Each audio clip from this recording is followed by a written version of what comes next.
This video is intended to cap off my lecture series called U.S. Westward Expansion, which was the name of a course that I teach at my institution, Tennessee Tech University, and which I have done lectures for and put online on YouTube. And most of that course, the first, 62 videos, 50 some hours, follow the history of the frontier and, U.S. expansion westward for good or ill, trying to be to look at it from different angles. However, I cap the thing off by talking quite a bit about the mythology of the West, and not so much the history of the West, but the history of the legend of the West. Prior to this, I did a 3.5 hour long video about Western fiction, the Western genre, looking at from dime novels to pulp fiction to traditional Western writers, as well as things that are not generally considered genre Westerns, but which are set on the frontier or in the West, even including a look at Western comics.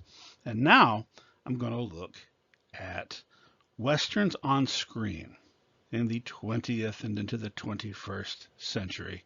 By on screen, this ultimately means the big screen and the small screen. And we're also going to diverge here and there to talk about sort of the impact that the Western mythos and the popularity of Westerns on screen, how that has translated into sometimes other avenues of general life in the 20th and into the 21st century.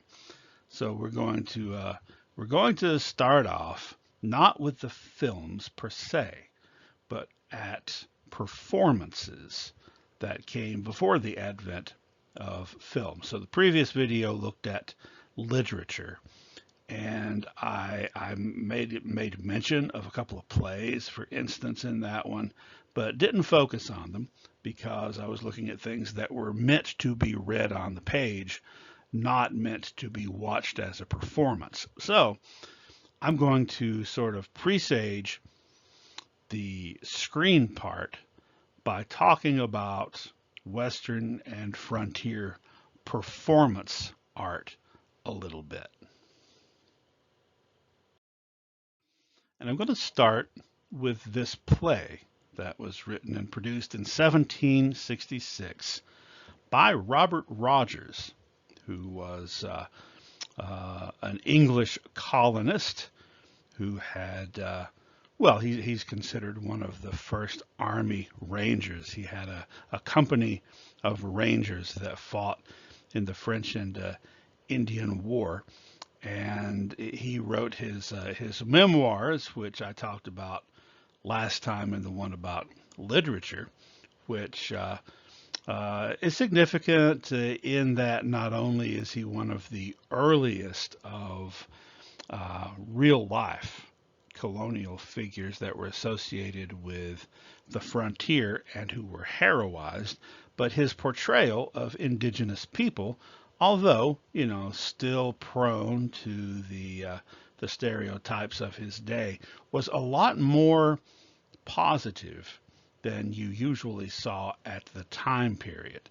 And that includes in this play called Pontiac, that's an alternate spelling of it, about the Pontiac War, which took place starting in 1763, and which he had fought in. And so in many ways, this is very significant. It's one of the first plays written and produced by an American to be played in England, and one of the first plays about colonial frontier life. Although there were plays going back to a century before this that were set in the New World, like Oronuku is a really good example. And some might even say that Shakespeare's The Tempest would almost count because it has that connection.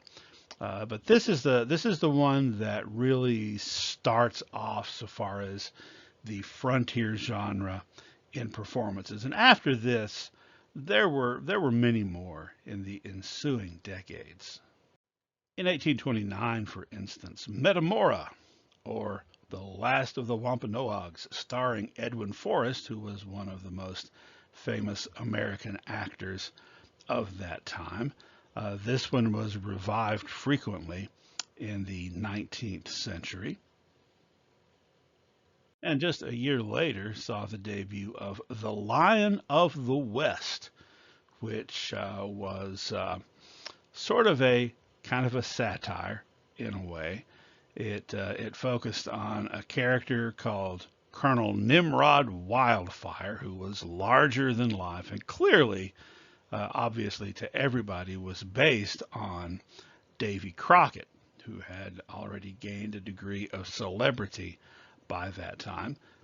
Crockett went and watched this person satirizing him on stage, in fact. And then after this, there were other things written about Davy Crockett, and there were also other plays about Crockett, including one in 1872 that was just called Davy Crockett. This one's pretty significant in that while it debuted off Broadway, it did eventually show up on Broadway in 1873. We've talked in quite a bit of detail in 2 or 3 of the previous lecture videos about Buffalo Bill and Ned Buntline, and the growth of the celebrity of Buffalo Bill Cody. But he's coming up again now as we're discussing performances, obviously, starting with performances on stage. 1871 saw the first play written and performed about Buffalo Bill, and Bill and his quote-unquote biographer, Ned Buntline, got in on the act by writing and producing a couple of more plays in the years right after that, Scouts of the Prairie and Scouts of the Plains. There on the left, that is a photograph.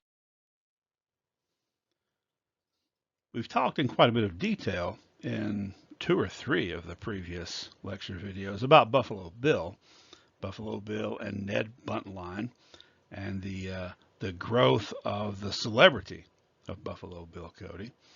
But he's coming up again now as we're discussing performances, obviously, starting with performances on stage. 1871 saw the first play written and performed about Buffalo Bill, and Bill and his quote-unquote biographer, Ned Buntline, got in on the act by writing and producing a couple of more plays in the years right after that, Scouts of the Prairie and Scouts of the Plains.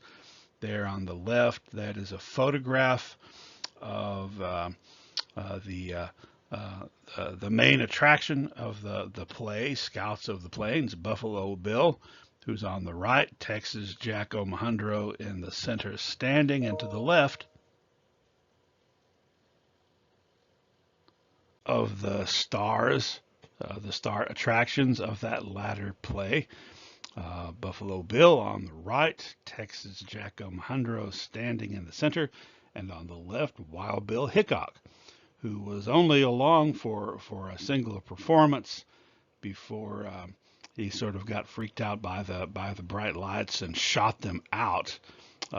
So he didn't last on the whole tour.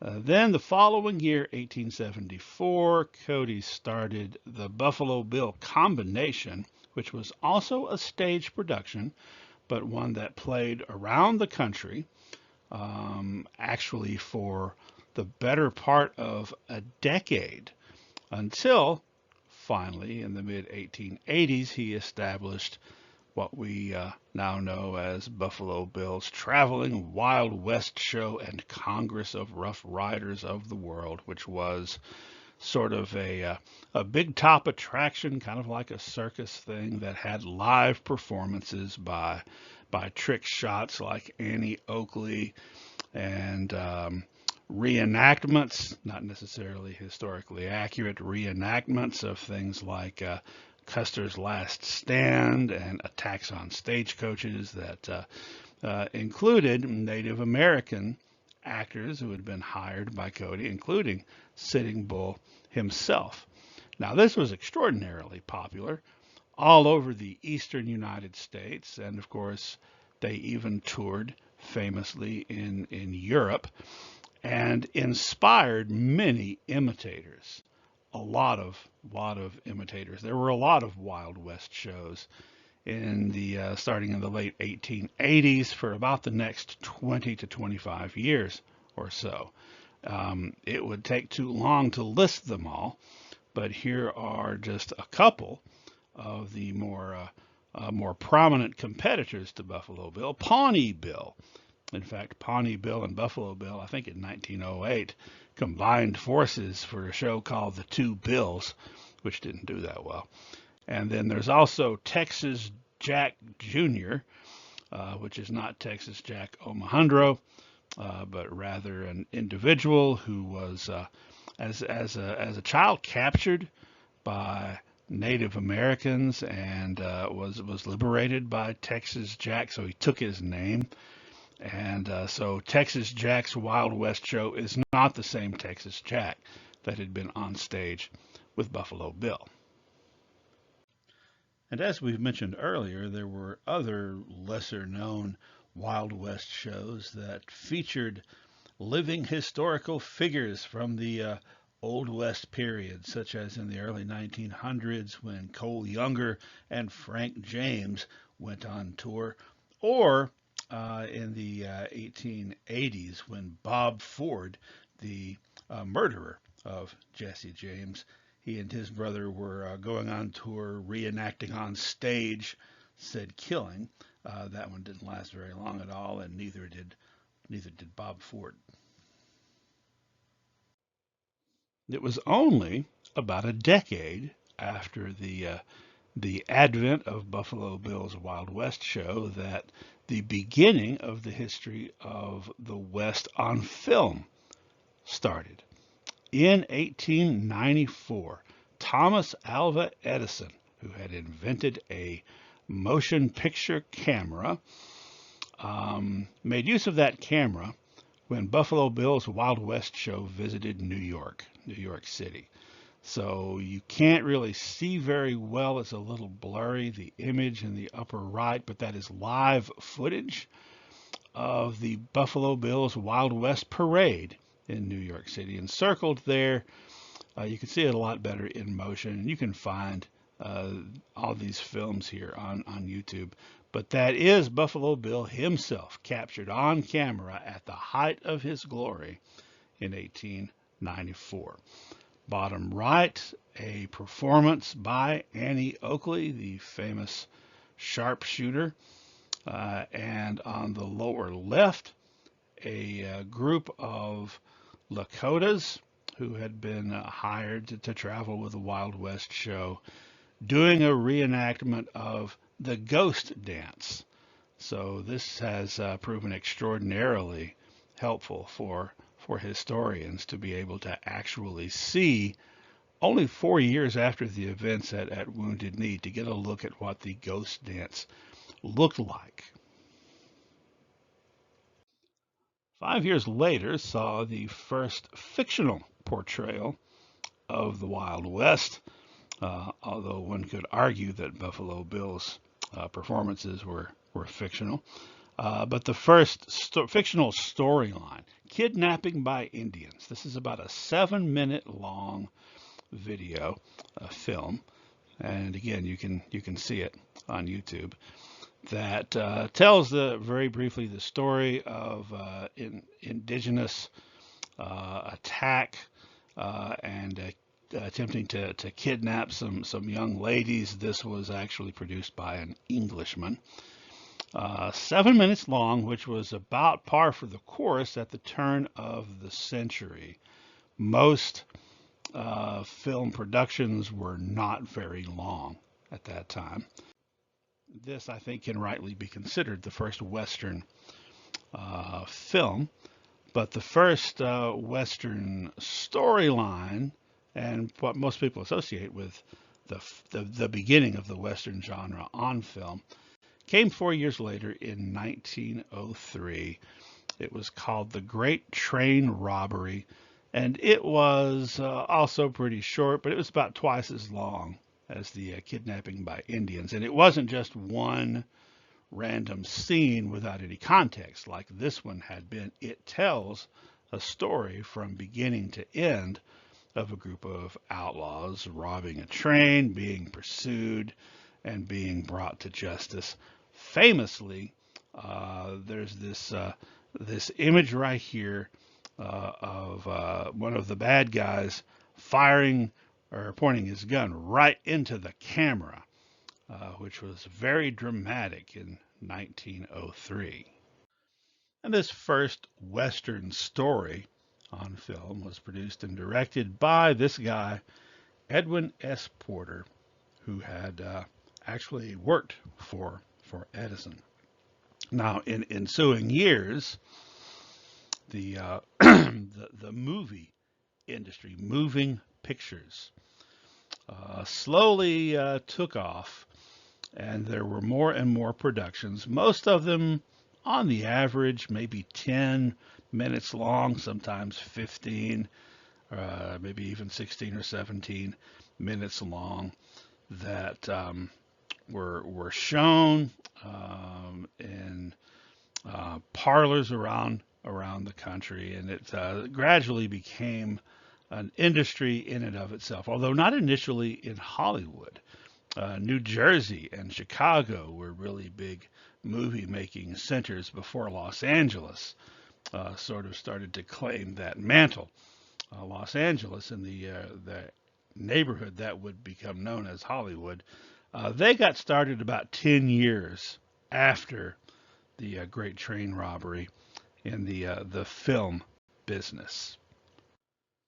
This guy was the first famous movie director, D.W. Griffith, who sort of, in many ways, pioneered the industry. A lot of the conventions that quickly became conventions in filmmaking were things that had been explored first or perhaps most successfully by him.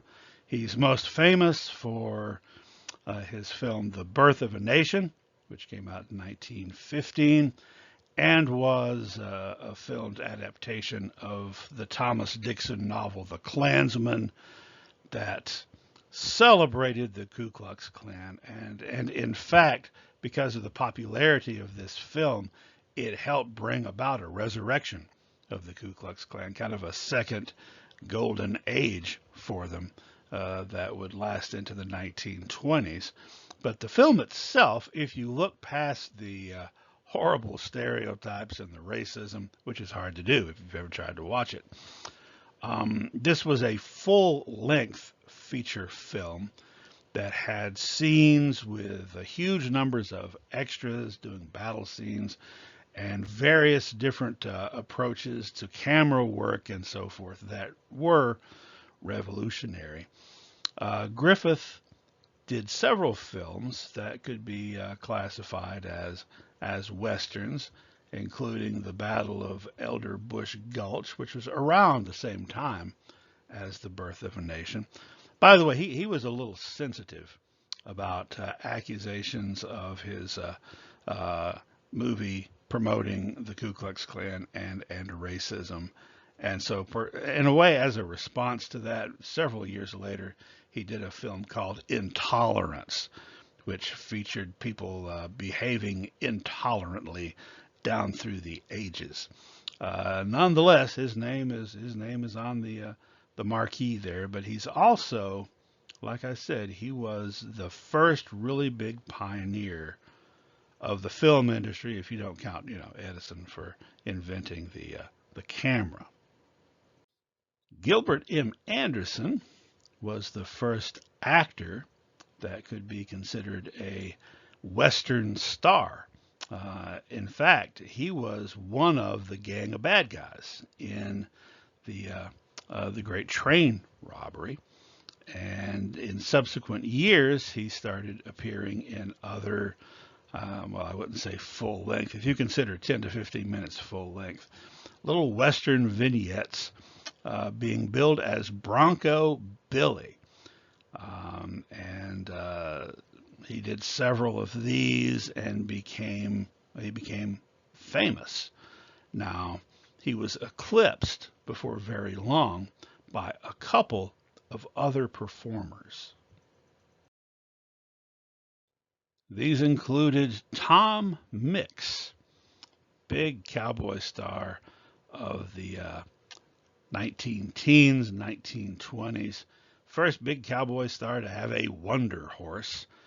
There for a while, every cowboy star had an almost equally famous horse that they rode on film. Mix had his first appearance in a Western-themed film in 1909. Kind of had bit parts and small productions for several years after that. Started hitting his stride a few years later. The other superstar of the silent Western era was William S. Hart, who was several years older than Tom Mix. Got his start in film later than Mix did. His first film, I think, was in 1913, but he became very famous before Mix did. So it's kind of like I put Mix first because he was his first appearance came earlier. Hart was very different from Mix in that whereas Tom Mix had he had the huge hat bigger than he was, which was not uncommon in Western films at that time. Hart tried to make things as realistic as possible, including dressing as realistically to a cowboy as possible, not with the grandiose outfits that Mix and others sometimes wore. A lot more serious in his presentation, as evidenced by his stony-eyed stare that he was famous for. So Hart became the big star.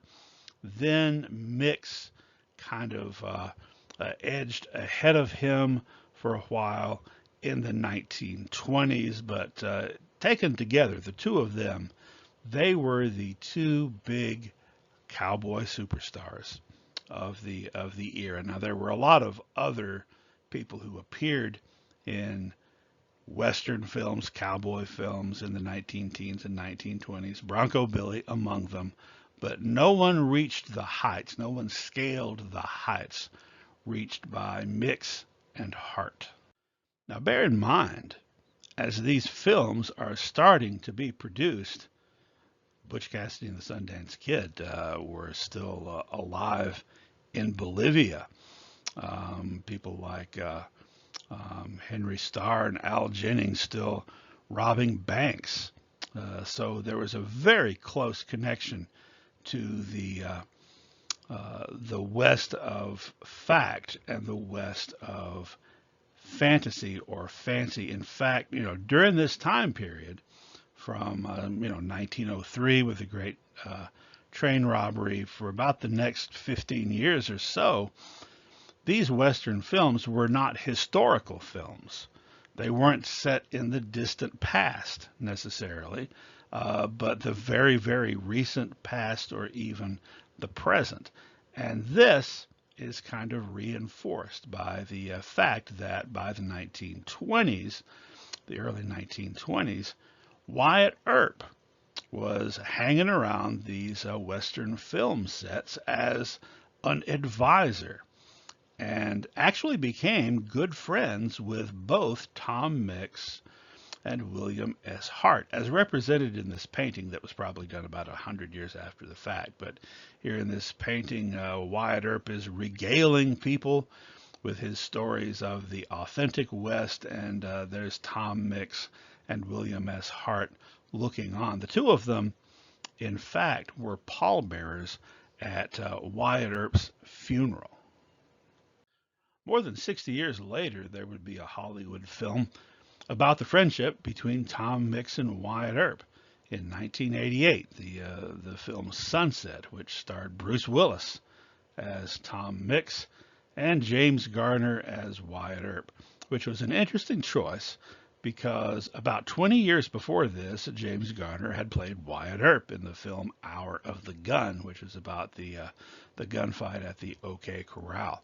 Now, this movie is actually a murder mystery because the two of them get together and solve a mystery there on the movie set. But still, it's an interesting idea, and I think it was sort of a underappreciated film when it came out.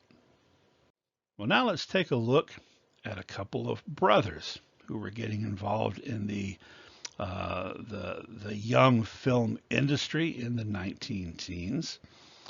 Two brothers who would both become famous directors, Francis Ford and his much younger brother John Ford.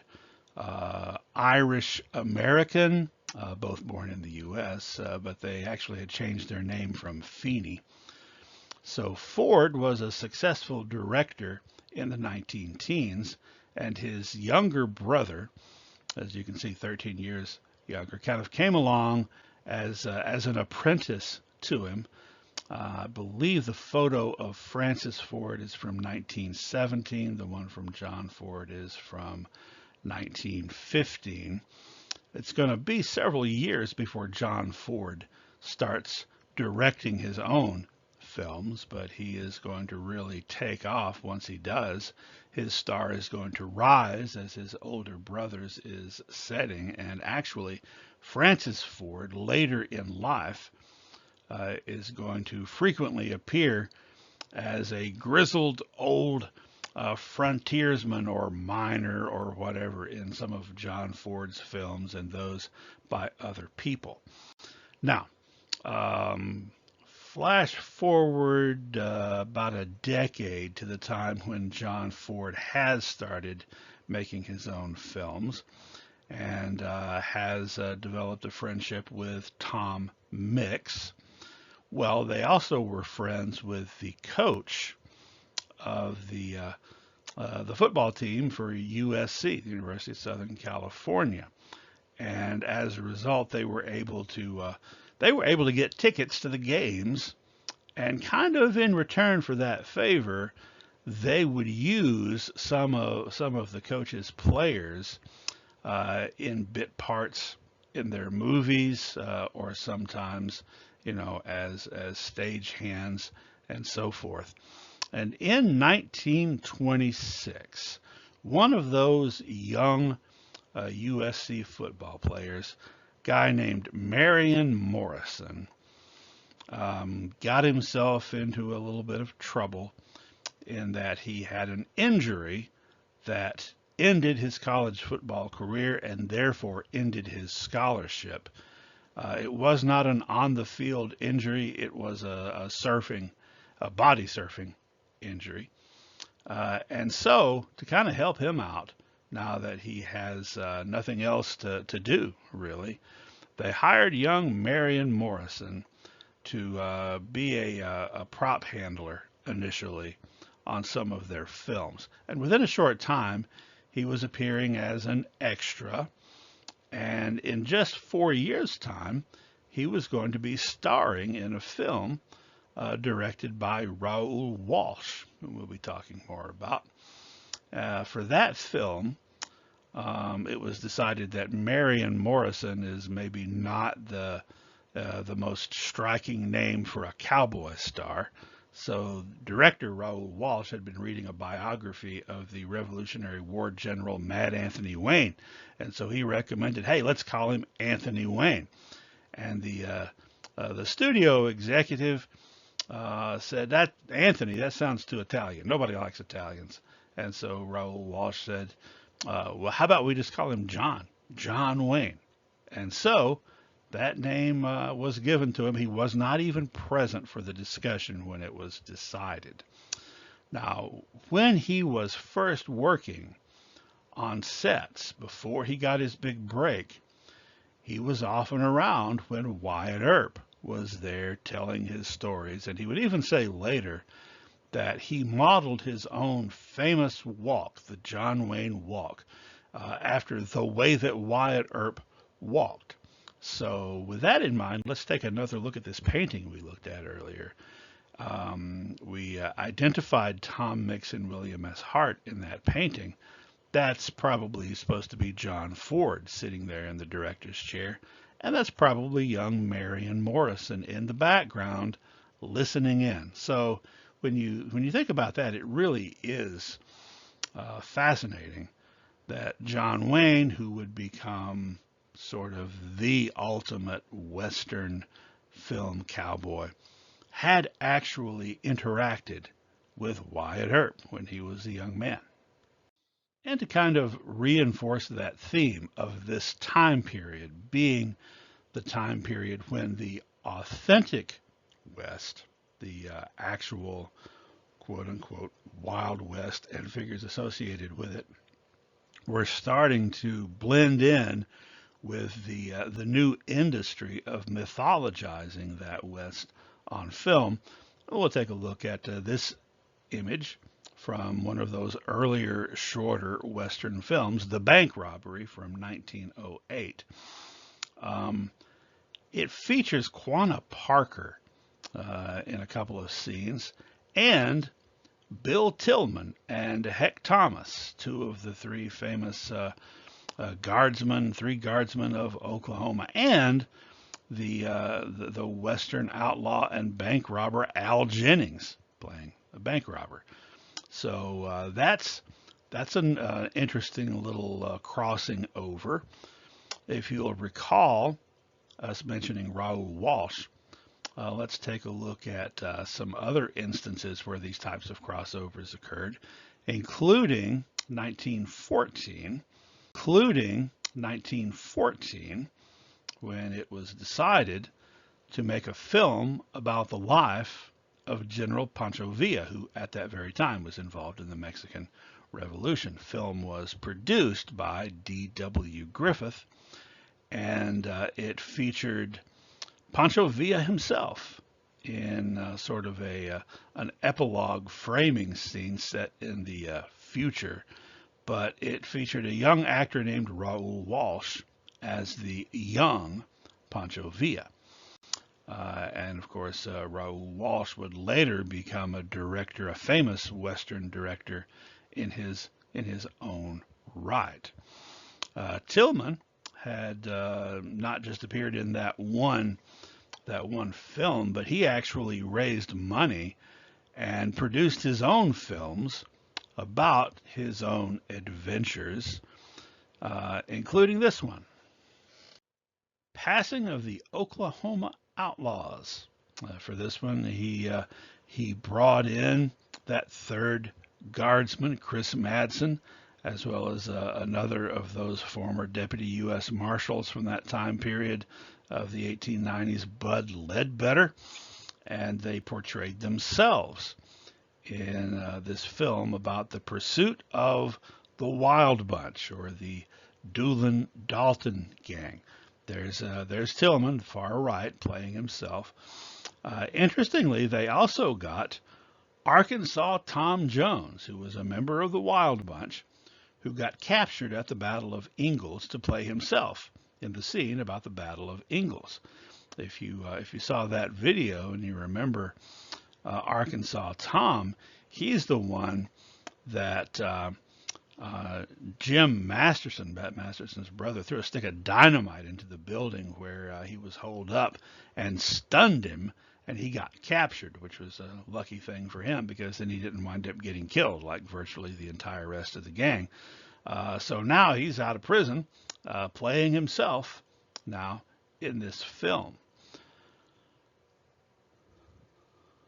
Another Wild West bank robber who appeared as himself in a Western film was Henry Starr, also of Oklahoma, part of the Starr family that had a long tradition of outlawry.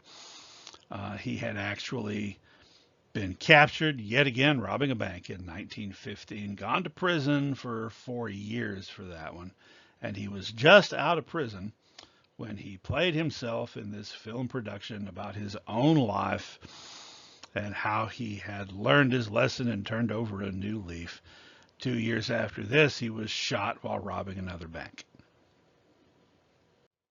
And of course, the greatest Western showman of all time, Buffalo Bill, who was there on hand for the very first filming of anything Western related back in 1894. Of course, he's going to get in on the action with his new movie business, and he did with a film about his own life in 1912.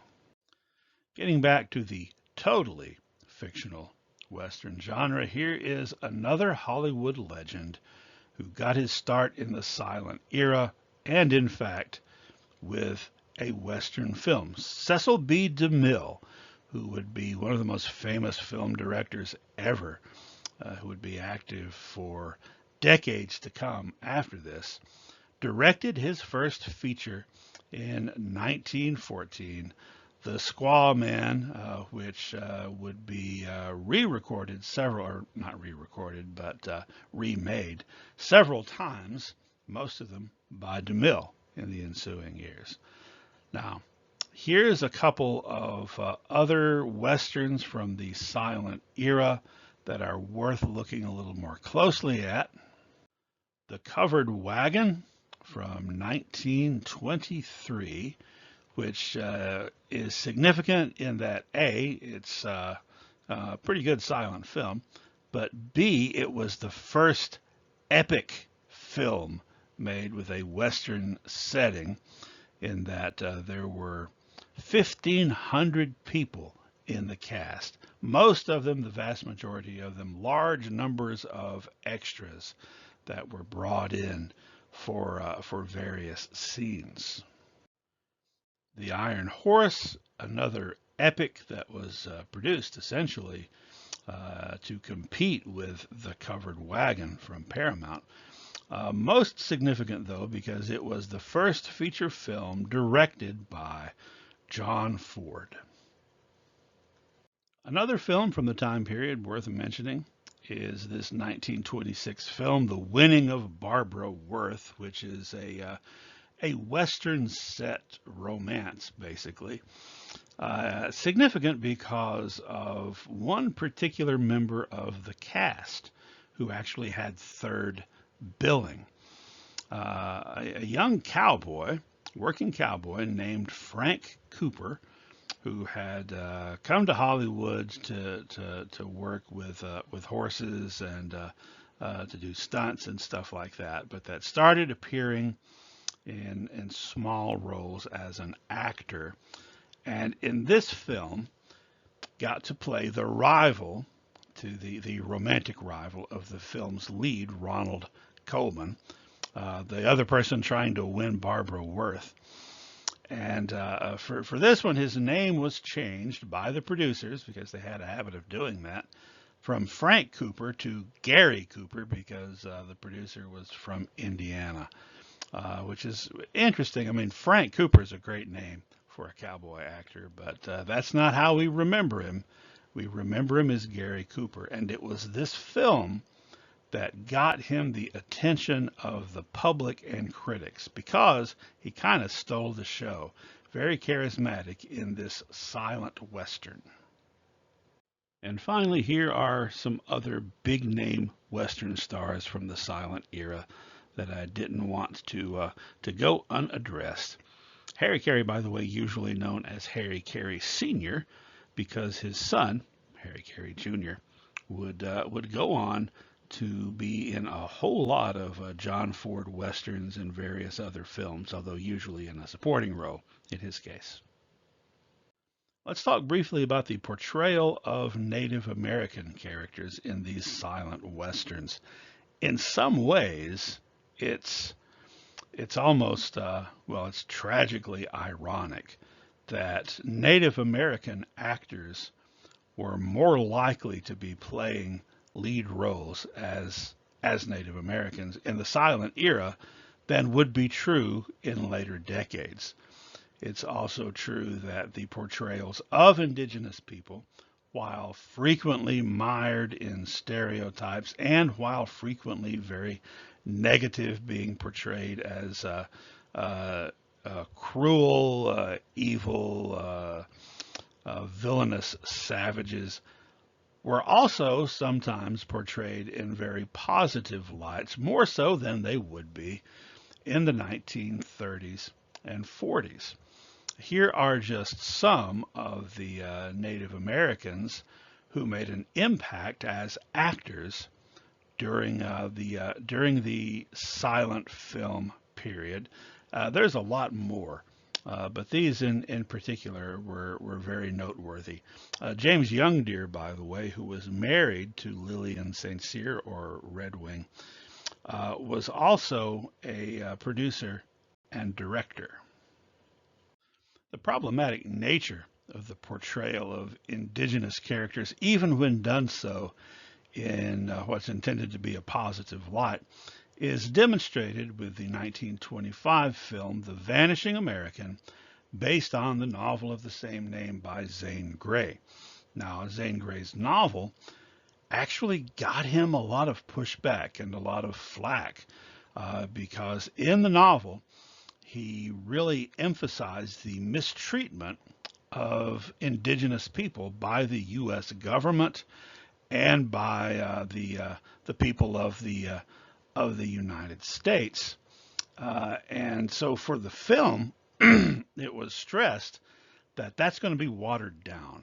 That they're going to be portrayed in a positive manner, but all the bad stuff done to them is ascribed to one bad individual working in the government, and everyone else is just very well intentioned. So that sort of had a boomerang effect, if you will, kind of like undid, I think, a lot of the message behind the original story. Here are three silent films made within just a space of a few years, all of them set in the pre-Columbian period, the North America before Europeans ever showed up. And all three of these have all Native American casts. In fact, The Daughter of Dawn has as a couple of their supporting characters played by the son and daughter of Quanah Parker. In the Land of the Headhunters, that's a very unfortunate choice for a name for this film. It's about it claims to portray accurate information about the lifestyle of tribes of the Pacific Northwest. And it was put together by Edward S. Curtis, who was famous for his many photographs of indigenous people. It's not the best portrayal, and it's not that accurate either. But you can't deny that it is noteworthy in being the first film to have an all Native American cast portrayed by all Native Americans, which these two other films from 1920 also did. Now, one more silent film that I want to talk about is this one from 1920, featuring a Latino hero, although not played by a Latino actor, Zorro. This film came out 1 year after the character Zorro first appeared in Pulp Fiction magazines. There would be a lot of movies about Zorro in ensuing decades. Very few of them actually having a Latino actor in the lead role. Well, we're talking about the silent film era. during which movies were made to look at, not to listen to. Many of these silent films, when they were shown eventually in theaters specifically for the showing of movies, sometimes they would have an accompanying record that would provide background music, and in some cases, there would actually be live musicians providing the background music. But all the information was conveyed by title cards written on the screen. If you want to listen to something, then you listen to a record, which was something you could do in the 19 teens. And after about 1920, you could listen to the radio, which not only had music, but also had dramas that you could listen to. So the two things had not quite come together as of yet. In the early days of radio, quote unquote hillbilly music was very popular, sometimes later referred to as folk music. But the first performer to make a name for himself and make a splash with cowboy themed or western themed music was Carl T. Sprague with his song "When the Work's All Done This Fall," which is labeled here as a cowboy ballad. There'd be a lot more of these in the early days of radio. Sometimes it would be people recording new versions of traditional songs that had been around for decades, since the 1800s. Things like Red River Valley or Streets of Laredo, or newer songs like Tumbling Tumbleweeds or Back in the Saddle Again.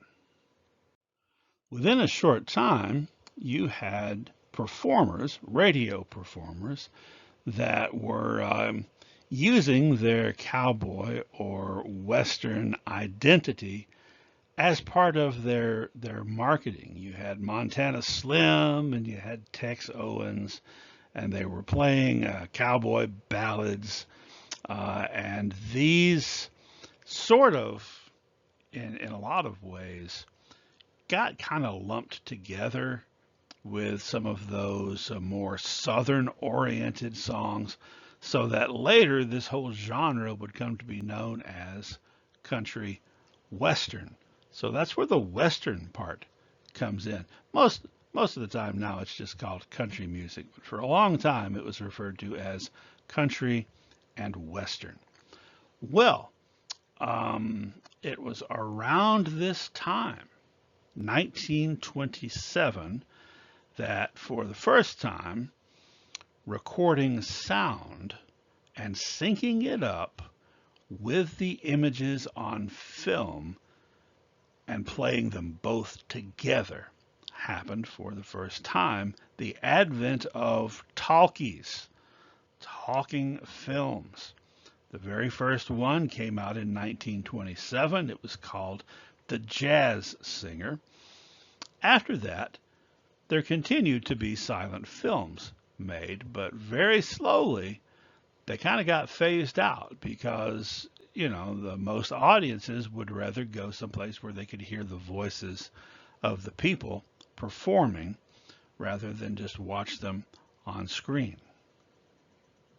And one of the first talking westerns, certainly the first successful big budget talking western, came out in 1928. It was called In Old Arizona, directed by Raoul Walsh. It was an adaptation of O. Henry's Cisco Kid character, now being portrayed as Latino, whereas in the original O. Henry story he had not been, although still played by a white guy, Warner Baxter, who won an Academy Award for his portrayal of the Cisco Kid in this film, only the second year that they had Academy Awards. So that makes him the first person to win an Oscar, although they weren't calling them Oscars yet, for a Western. An even bigger box office success and arguably a much bigger influence on the Western genre to come than in Old Arizona, was this 1929 adaptation of Owen Wister's novel The Virginian, starring Gary Cooper, this time talking with his own voice.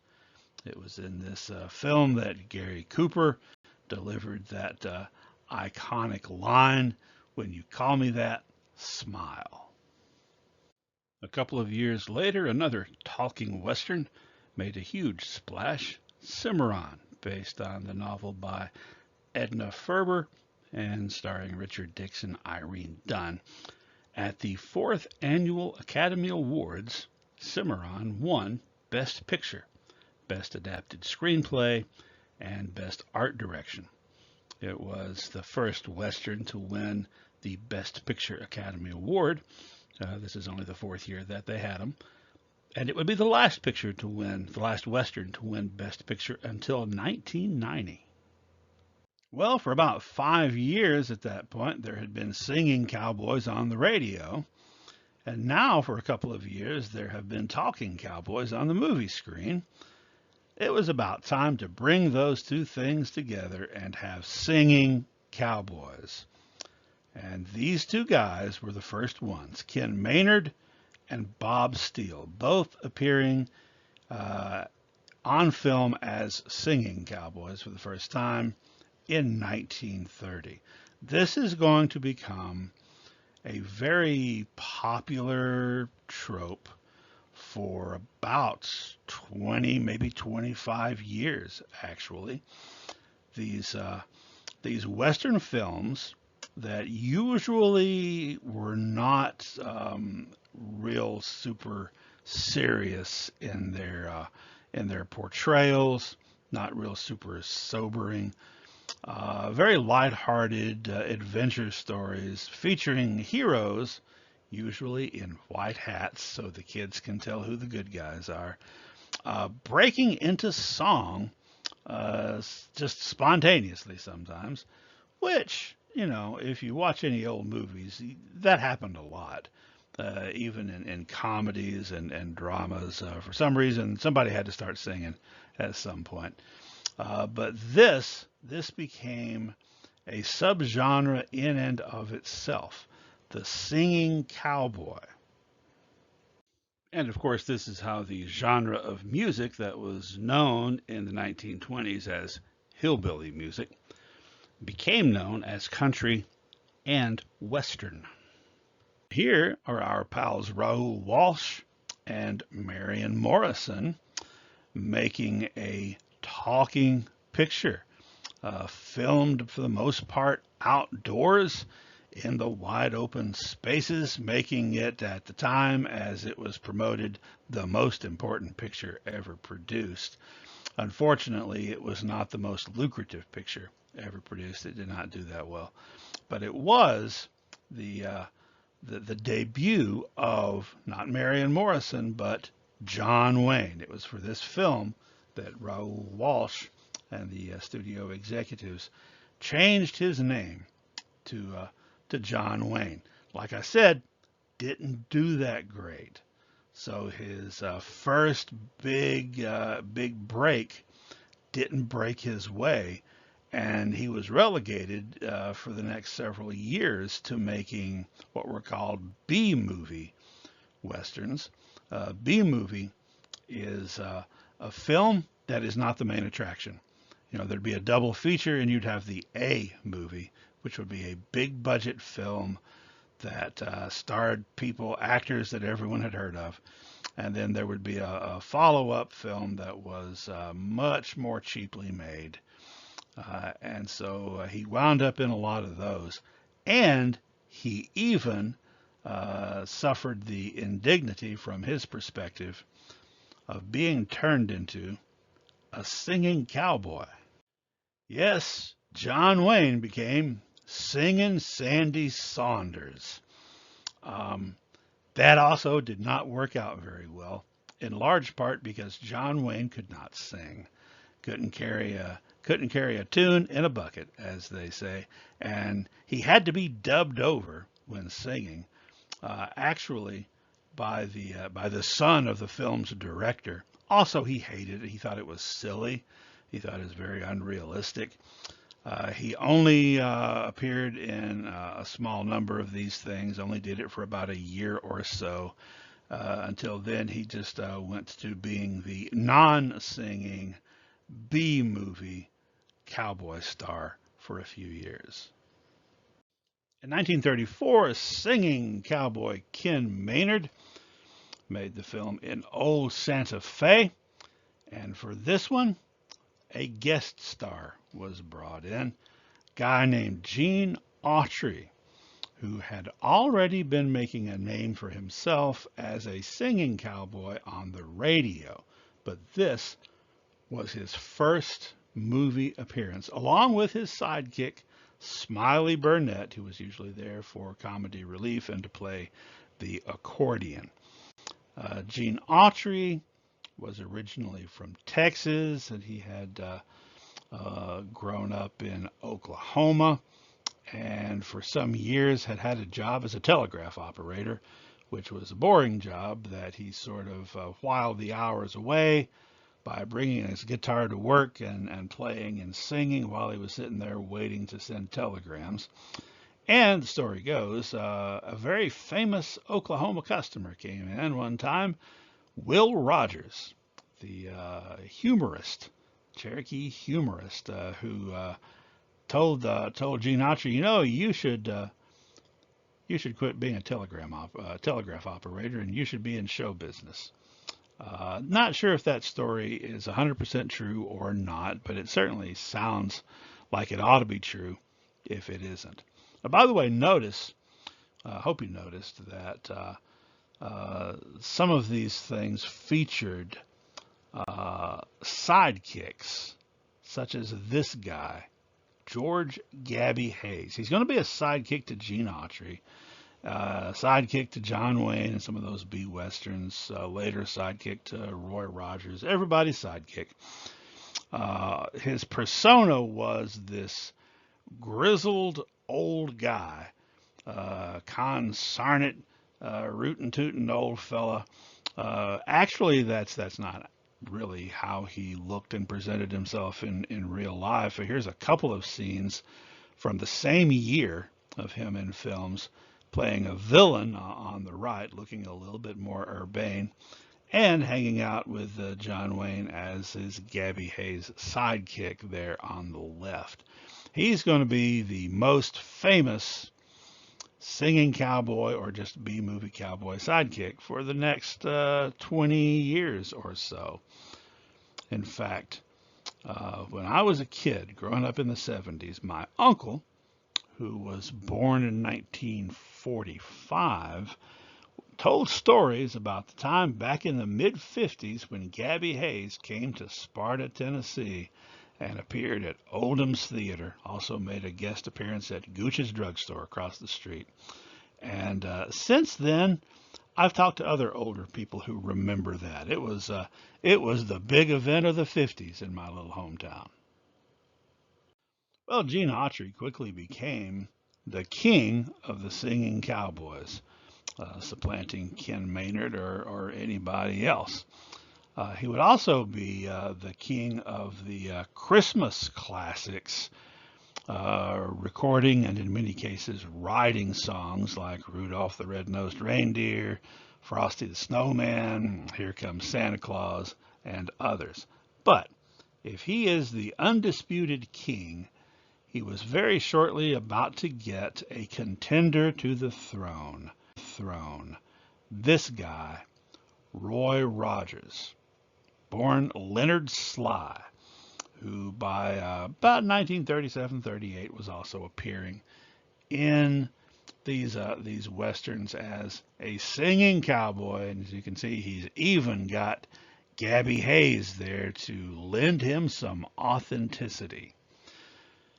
Before he became a singing cowboy on the movie screen in the early 30s, he had been the co-founder with a couple of other guys of a singing group called the Sons of the Pioneers, who performed on the radio, and later, once once Leonard Sly became Roy Rogers, would appear with him in some of his films. Sons of the Pioneers, one of the all-time great Western music acts. Now, after about 15 years or so, when Roy Rogers and several of the other original founders had kind of moved on from the Sons of the Pioneers, they got a new lead singer in 1949, a guy named Ken Curtis, who happened to be the son-in-law of John Ford, and had quite a bit of a background in the music business. He had briefly been the lead singer of the Tommy Dorsey Orchestra, replacing Frank Sinatra. Then had his own singing group called the Hoosier Hotshots that had their own little short films. Being John Ford's son-in-law, he's going to appear in a lot of John Ford westerns as a supporting character in the 1950s, but he's best known for his role as Festus Hagen, the deputy on Gunsmoke, which he played for like I think 11 years or so. If you get an opportunity to watch any of those earlier episodes of Gunsmoke with Festus, he came in and replaced Chester around halfway through season 9, I think. That first season or two, they had him sing quite a bit using his real voice, not his fake Festus voice. There were a lot of singing cowboys. I don't know if I could even make an exhaustive list. It would take quite a bit of time and energy. Certainly the ones that we've looked at so far are the most significant. There's a couple here we also want to look at. Tex Ritter, who started around the same time as Gene Autry and Roy Rogers, and Rex Allen, who started in 1950, kind of at the tail end of the whole phenomenon.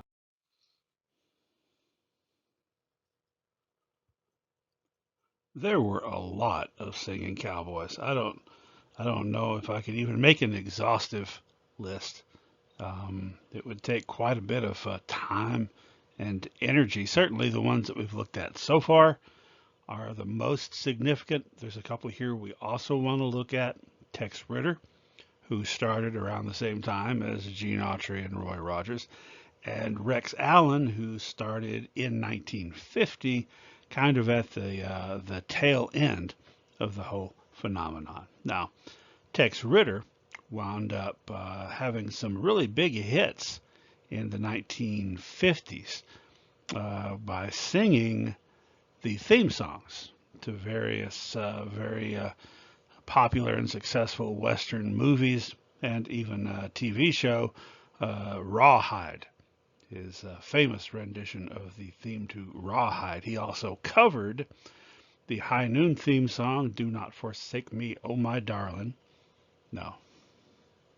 Now, Tex Ritter probably hit his high mark when he sang the theme song to High Noon, Do Not Forsake Me, Oh My Darling, on the film itself. Now, much later on, his son John Ritter would become famous in the 1970s as a TV sitcom star, and later he appeared in several movies as well. Now, back to Rex Allen. He is sometimes called the last singing cowboy because, like I said, he came in the early 1950s when singing cowboys were still a thing, but they were on their way out. I think that he made his last singing cowboy picture in 1954. And by about 1954, singing cowboys were, other than on television with the Gene Autry and Roy Rogers TV shows, a thing of the past for the most part, and they've only been revived in a comedic vein because it's kind of hard to take seriously for later generations. Although I know lots and lots of folks, my parents' generation, who grew up in the 40s and 50s, who just absolutely loved Gene Autry and Roy Rogers in particular, as well as Rex Allen and Tex Ritter and all the others. Here's a different kind of singing cowboy. Herb Jeffries, alias the Bronze Buckaroo, got his start as a jazz singer, and in the late 1930s made a string of singing cowboy pictures with all black casts. These things were produced for black audiences and played in movie theaters in African American neighborhoods. And he too is remembered fondly after the singing cowboy thing died out for him. Didn't last a long time for him. He went back to being a straight up jazz singer, and also appeared in movies and TV shows all the way up through the next 20 or 30 years, including every once in a while in a Western. This next one is a very different kind of frontier musical singing Mountie in this case. Nelson Eddy and Jeanette MacDonald made 8 films together in the 1930s and were a very popular musical film duo. They also had careers separate from one another. Jeanette MacDonald made several films with the French actor Maurice Chevalier during that same time period. Eddy was an opera singer, and at his height, in his heyday, in the late 1930s, he was the highest paid singer in the world. His rates for his live performances went way, way up once he became a musical star. Now, these are not singing cowboy westerns, and they're not really westerns per se. Not geared toward young kids like the singing cowboy westerns were. In fact, if anything, these were what today might be called date movies. Heavy on the romance, and producing some hit songs. Oh, Sweet Mystery of Life, at Last I've Found You comes from the film Rose Marie, which was the one in which he suited up in his Mountie uniform and serenaded Miss Rose Marie. So despite the fact that not quite the same thing as Gene Autry and Roy Rogers, or let's say Roy Rogers and Dale Evans, still very popular, very fondly remembered. Getting back to cowboys on the radio, in the 1940s, a whole new sort of a subgenre of music came into being in Texas.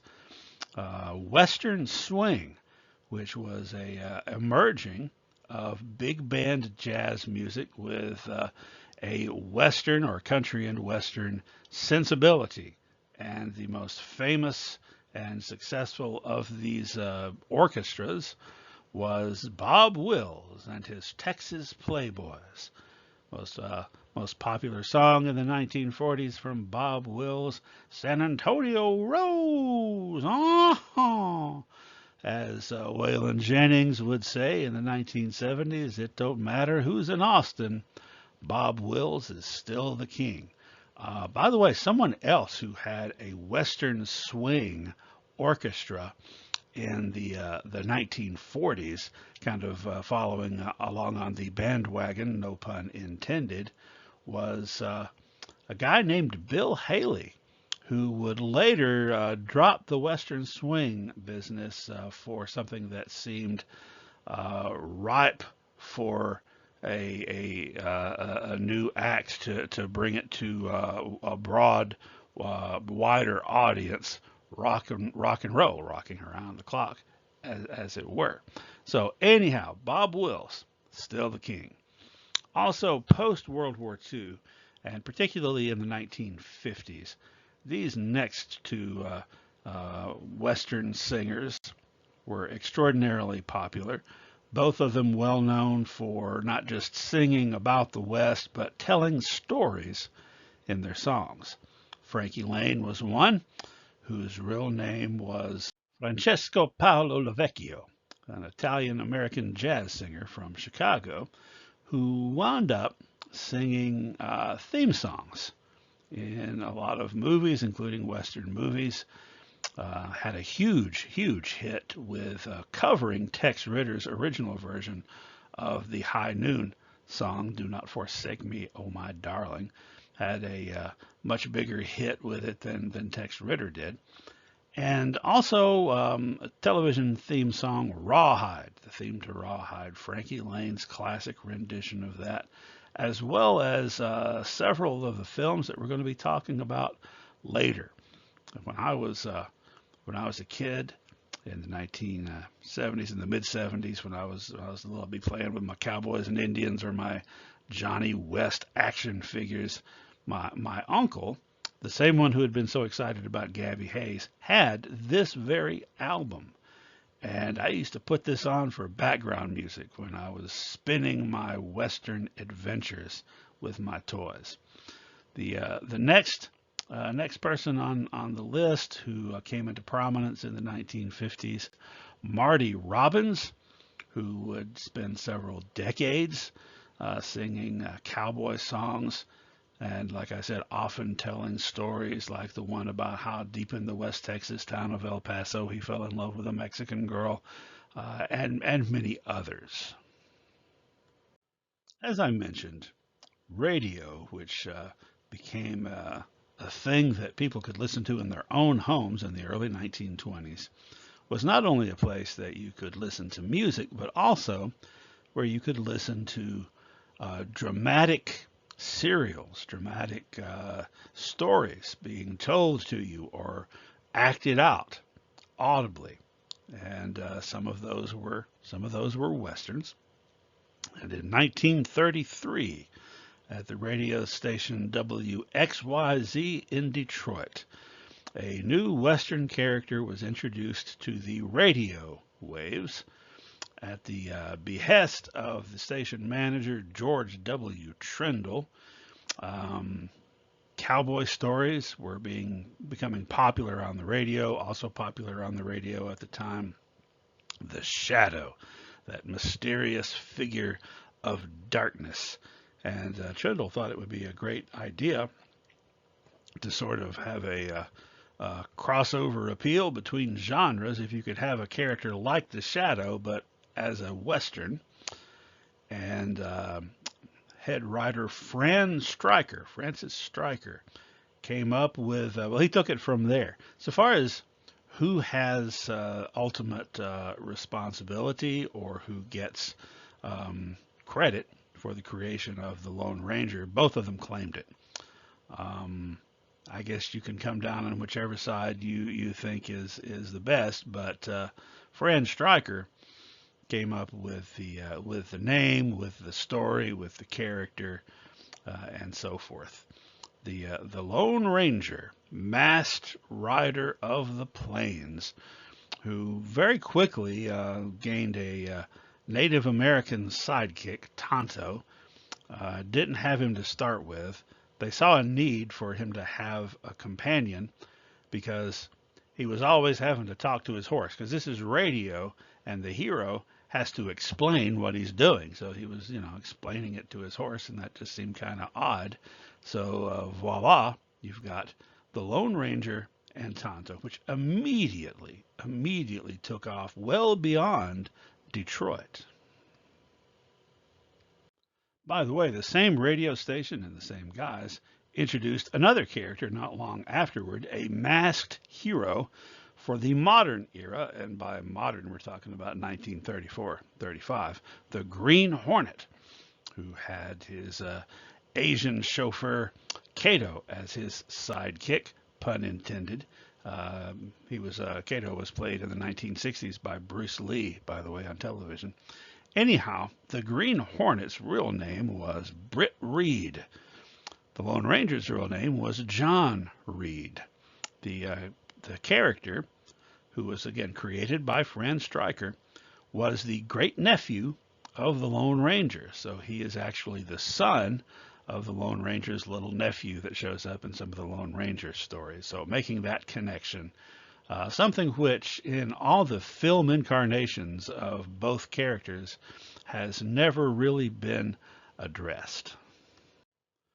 By the mid 1930s, there were cowboy characters, regularly appearing characters in westerns, who had all the sensibilities of the singing cowboys, which is to say that they were straight arrows, that they never drank anything stronger than milk and sarsaparilla, that they had codes of honor and good conduct, and were polite to the ladies and obeyed their moms, and so forth.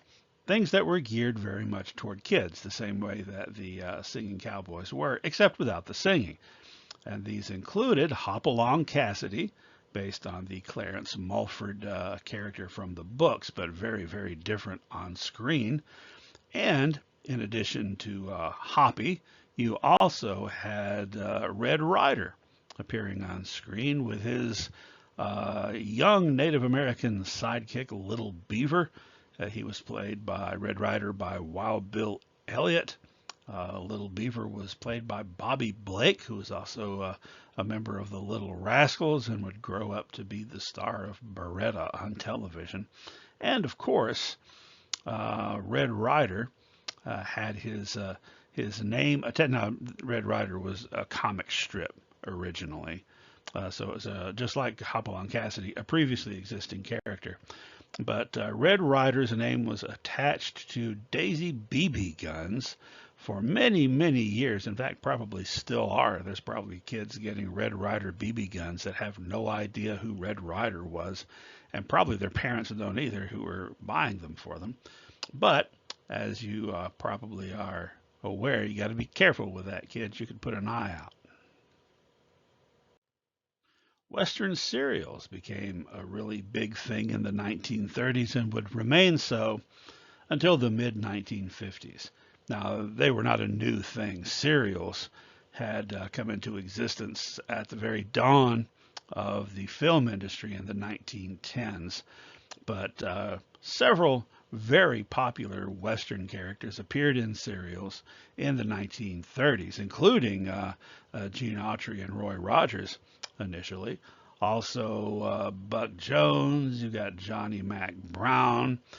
As we can see here, you've also got Zorro, a couple of masked characters, Zorro appearing in a couple of different serials, as well as the Lone Ranger and Tonto, within 4 years of their creation on the radio, were appearing on screen, although you'll notice Silver gets billing above Tonto in this one.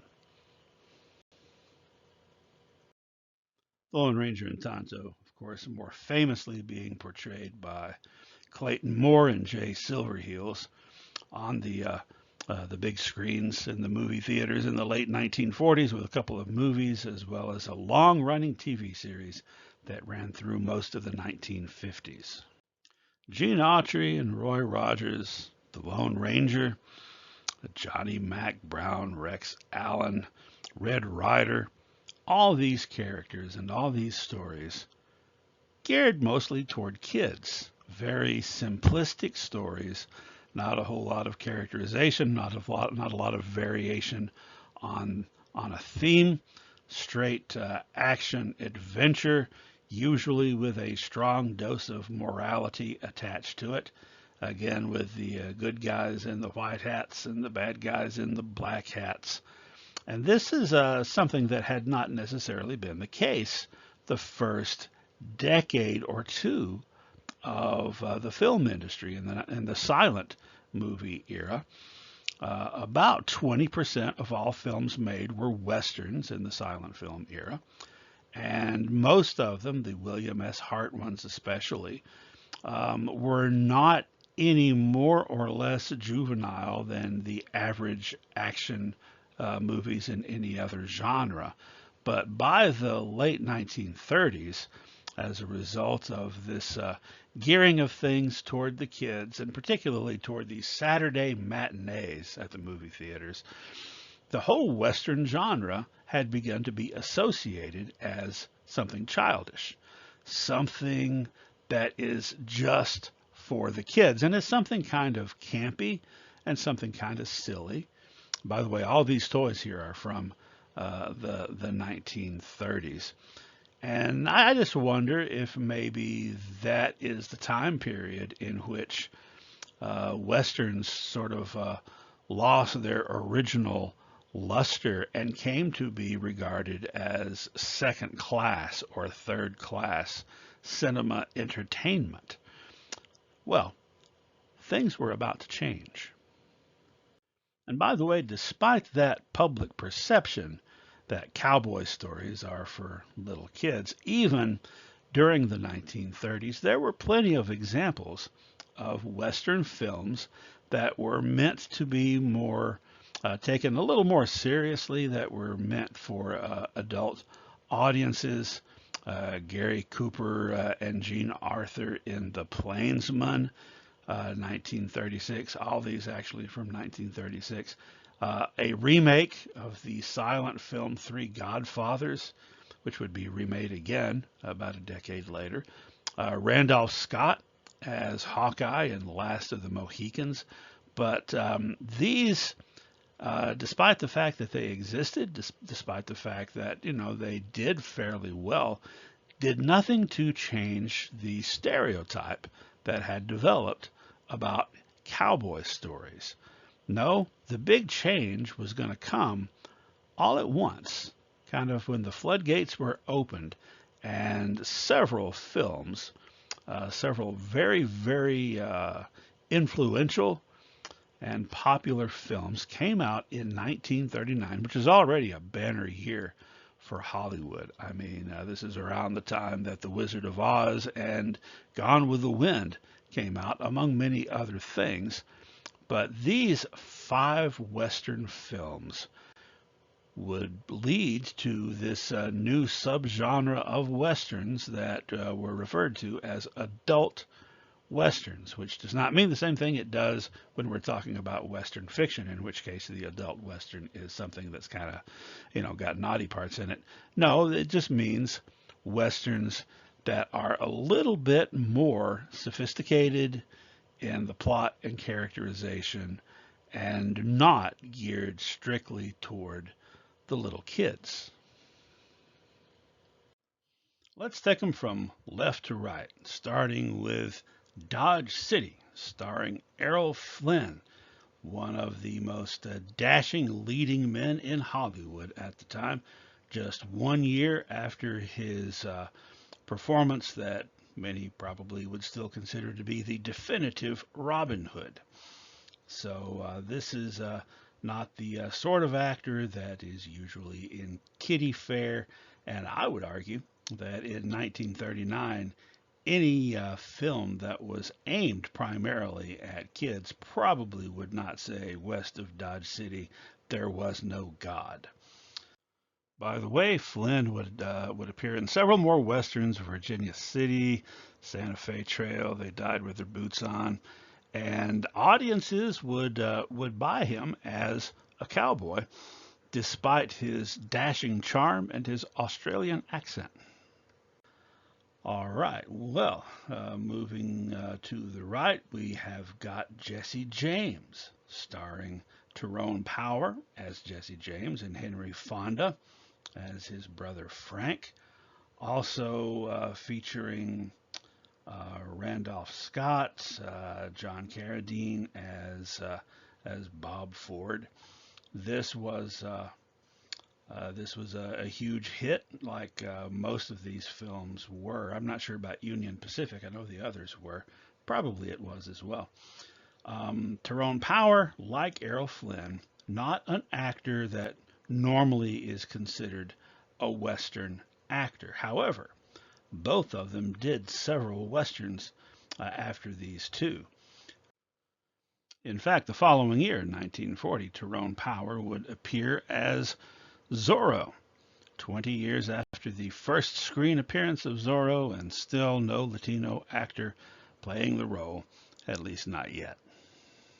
Anyhow, Henry Fonda, also, like these other actors, had a broad range of different types of roles in his career, primarily thought of as a dramatic actor, but much more closely associated with westerns than Errol Flynn or Tyrone Power, because he was in more of them And he really stood out and made an impact in a way that neither of these guys did on the genre, as good as they both were.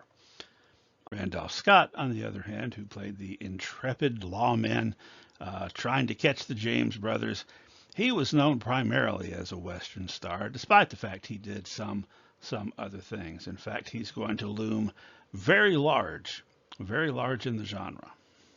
All right, well, moving farther to the right, we've got Union Pacific, Cecil B. DeMille again. One of two movies on this slide based on works by Ernest Haycox, the other one being Stagecoach. So here on Union Pacific, we've got Barbara Stanwyck, not generally associated also with the Western genre, although she was in several after this as well, and roughly about 30 years after this, played the matriarch on the TV Western Big Valley, the Big Valley.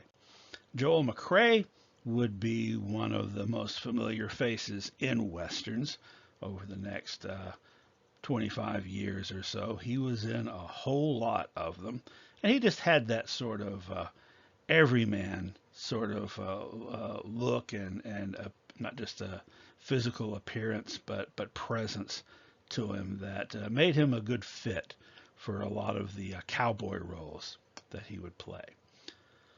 All right, Marlena Dietrich, also certainly not associated with the Westerns, although this wasn't her last one either. Jimmy Stewart and Marlena Dietrich in Destry Rides Again, based on the book by Max Brand.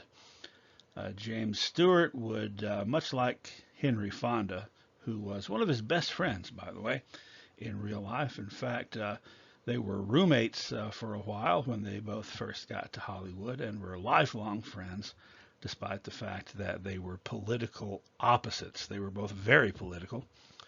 Henry Fonda was extremely liberal and Jimmy Stewart was extremely conservative. Anyway, like Henry Fonda, Stewart would have a wide range of roles. My students mostly know him as the guy from It's a Wonderful Life, but he also would make a whole lot of Westerns, and he is also, like Henry Fonda, associated with the genre. And then finally, we have Stagecoach, based on the Ernest Haycox short story, Last Train to Lordsburg. This one, directed by John Ford. This is, out of all five of these movies, all of which are pretty good, this is sort of the turning point. Stagecoach, kind of the turning point for the Western, ushering in a more adult approach to the genre than had been the norm for the previous several years anyhow. The film is about, surprise, a stagecoach driven by a character played by Andy Devine, pictured here, who would show up regularly in John Ford Westerns for a couple of decades to come. He would also later on in the 1940s be the sidekick to Roy Rogers in several of his films. Anyhow, you got the driver, of course, and you got a bunch of passengers, strangers to one another, who are traveling by stage through Apache territory. So you know that there's going to be some issues with the Apaches before all is said and done. There are several different types of people among the passengers. There's a prostitute who's just been driven out of the previous town. There's a snooty Southern belle.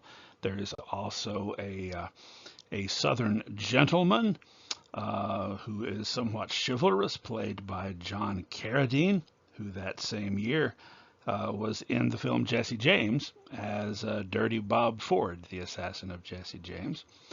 Also, a young cavalry officer played by Tim Holt, who's going to go on to become the star of many B-movie westerns, as well as a couple of ones that we're going to talk about.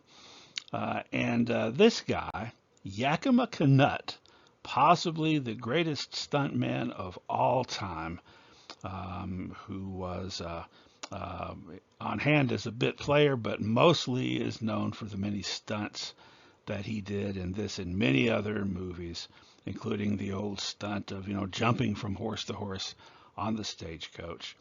And then finally, you had Thomas Mitchell as an alcoholic doctor. This was the same year that Thomas Mitchell played Scarlett O'Hara's dad in Gone with the Wind. And it wasn't Gone with the Wind that he won an Oscar for in 1939. It was Stagecoach for Best Supporting Actor, making him the second actor to win an Oscar for a Western role. The first, of course, having been Warner Baxter as the Cisco Kid. I'm not sure, but I don't think there has been an actress who has ever won an Oscar in a Western. Anyhow, we're leaving out one very important passenger, aren't we? This one, the Ringo Kid, played by John Wayne in this iconic image, this iconic scene where he's waving down the stagecoach. He has just escaped from prison because he's heard that his father and brother have been murdered, and he's on a trail of revenge. And at least a couple of people on the stage know about the Ringo Kid, although they don't know initially that this is him. And here we see the stagecoach in motion.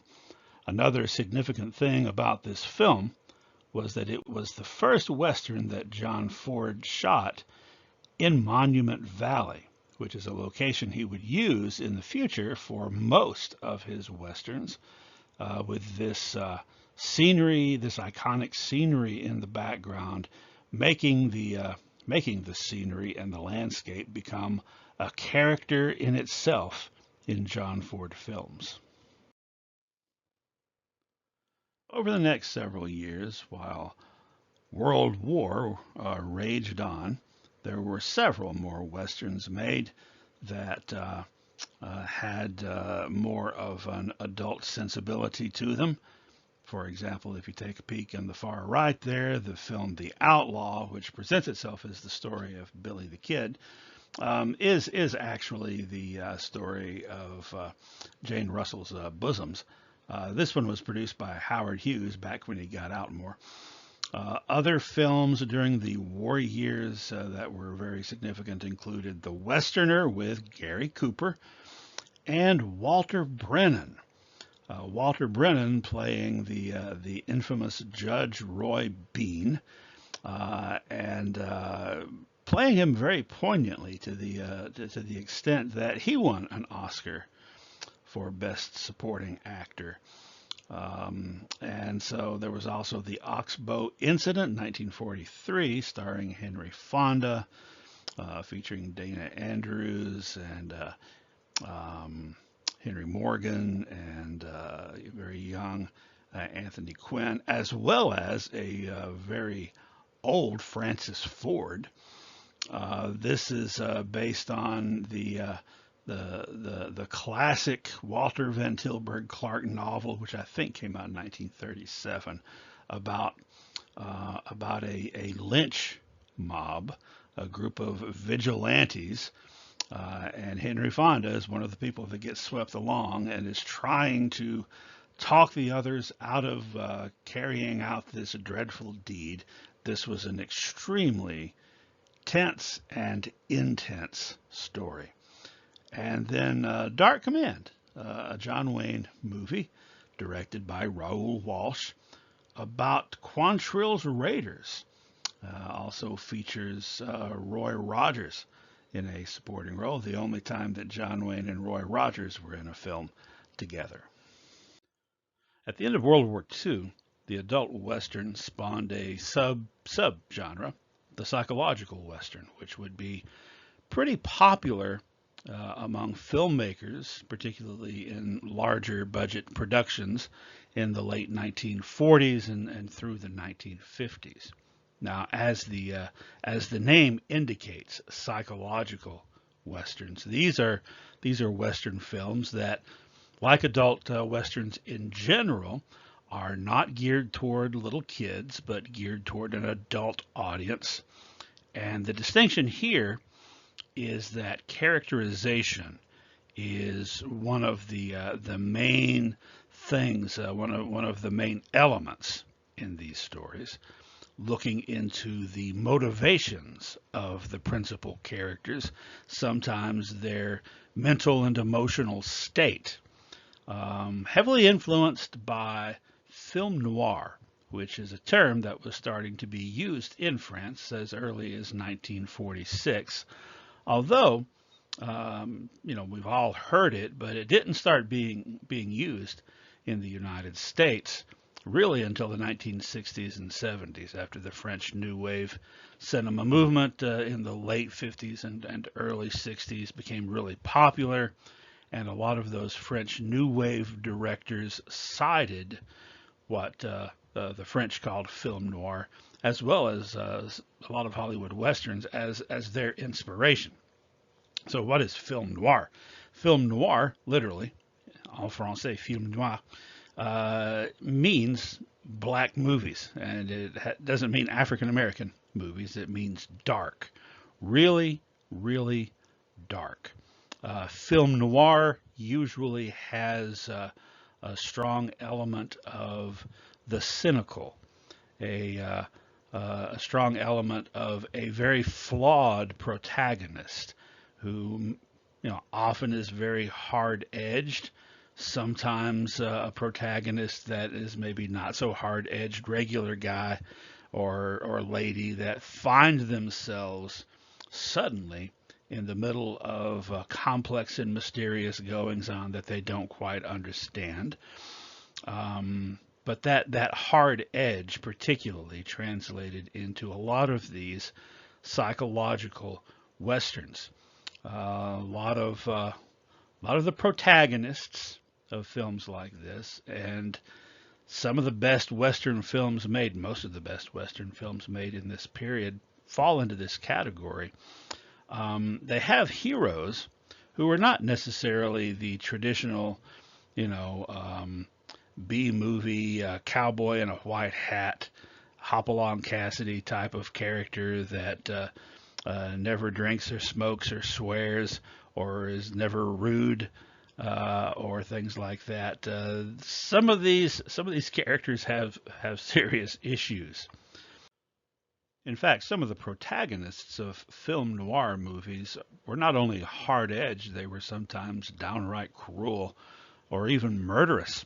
A lot of times they came to a bad end by the end of the film and very often deserved it.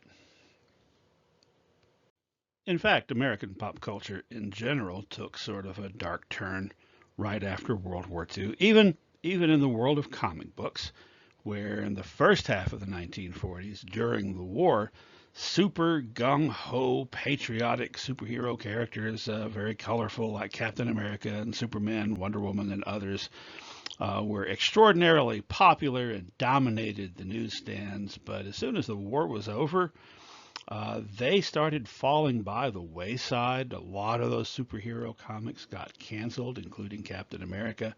And instead, the popular thing became crime and horror comics. Why this dark turn?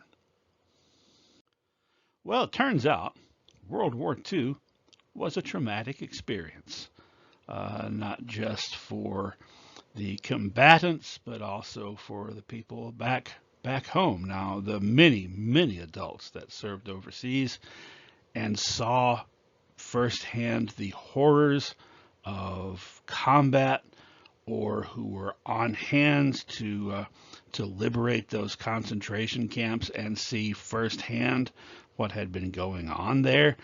That is the sort of thing that can scar someone. People back home, the ones who did not serve in uniform overseas, many of them lost close loved ones.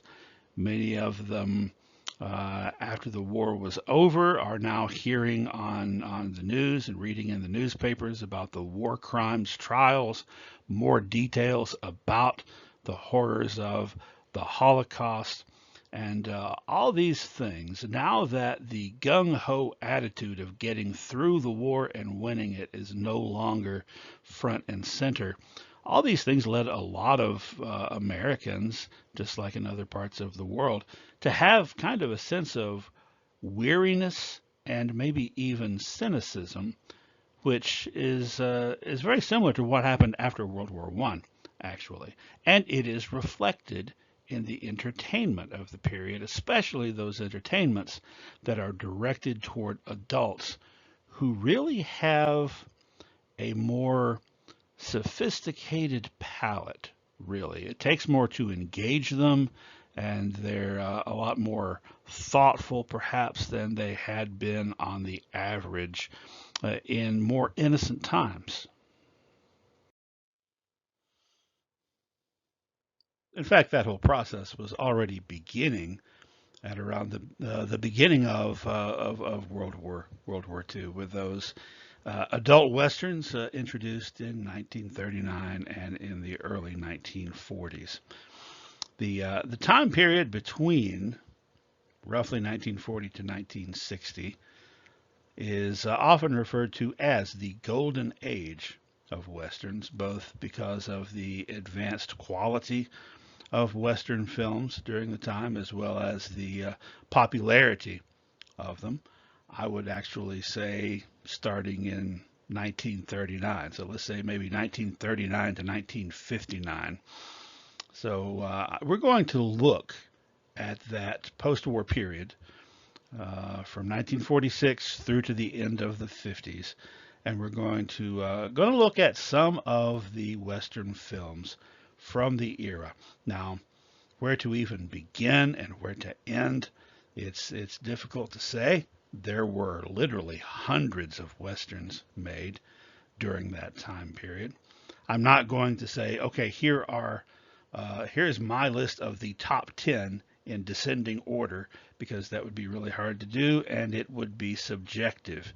So what I'm going to do instead is I'm going to go chronologically, sort of year by year, and hit on some of the most prominent examples from those time periods. Now, what this means is I'm going to be leaving a lot out. I'm going to be leaving out some that I really like, actually. I have no doubt I'll leave out some that you really like if you're a lover of Westerns. And I'm going to leave out some probably that are pretty good, but I'm going to do the best that I can. And we're going to start with an early example of this post-war Western type of film from 1946 that demonstrates all the qualities of a psychological Western and even of film noir. And that movie is Duel in the Sun, starring Gregory Peck and Jennifer Jones, also starring Joseph Cotton. Now, Gregory Peck, sort of like some other actors that we're going to be talking about or have mentioned already, like Henry Fonda and Robert Mitchum, Gregory Peck usually plays a gallant and upstanding hero. Perhaps you recognize him from To Kill a Mockingbird, but sometimes he plays just a downright mean character, even the villain. And like Mitchum and Fonda, is very good at that also. Gregory Peck is the co-lead along with Jennifer Jones. He is the top billed male actor, top billed, B-I-L-L-E-D. But he is not the hero of the story. In fact, he's the villain, but he's the star. So that tells you a little something right there. In the past, films like, say, for example, Jesse James, the main character was a bank robbing outlaw, but you were supposed to identify and be sympathetic with him. It is really hard to identify and be sympathetic with Lute McCandless, Gregory Peck's character in this film. Joseph Cotton is the hero. He's the good guy. He's the nice fella. They're supposed to be brothers, by the way, and there is a romantic triangle between them and Jennifer Jones's character, a Mexican American young woman who lives on their ranch, their father's ranch, and they both vie for her affections. Joseph Cotton, quite gentlemanly, and Gregory Peck, the bad boy. very lustful, very arrogant, very forceful, and very compelling to Jennifer Jones's character and to the audience. In fact, over the course of the movie, Lute McCandless becomes an outlaw, a robber, and finally there is a dramatic showdown in the desert, but it's not between him and his good guy brother, whom, spoiler alert, he's already shot, though not fatally, but rather between him and his female co-star. So that gets kind of complicated. Also in 1946, John Ford directed My Darling Clementine with Henry Fonda as Wyatt Earp and Victor Mature as Doc Holliday. This is one of the best screen tellings of Wyatt Earp and the gunfight at the OK Corral. One of the most compelling and enjoyable to watch. Also, by far, the most inaccurate of anyone I can think of. The whole story is changed around. The cast of characters are changed around in incredible ways. But if you look past that and just take it as the story that it is being presented to you, it is extremely good. And Henry Fonda is very, very compelling in the lead.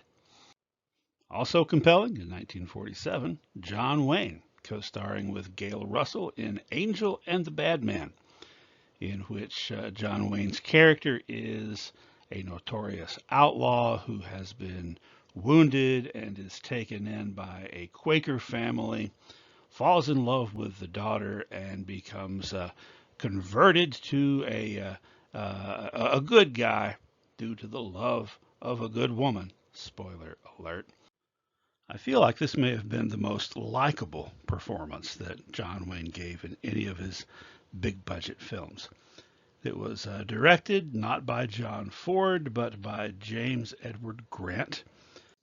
But the following year, he was in two John Ford westerns, one of which was this, The Three Godfathers, about an outlaw gang on the run in the desert that come across a baby. It's kind of like three men and a baby, except with guns. This is actually the fourth time that this story, based on a 1913 novel by, I think, Peter Kyne, had been filmed. The second time, it had been filmed by John Ford. 1948, Gregory Peck back in the saddle again as a bad boy bank robber once again. This time, though, one who turns good by the end, spoiler alert, due to the love of a good woman. Here we see that there's also Richard Widmark in this one. He plays a member of the outlaw gang who has designs on taking over. He's another of those actors that's very good at being both or either a hero or a villain.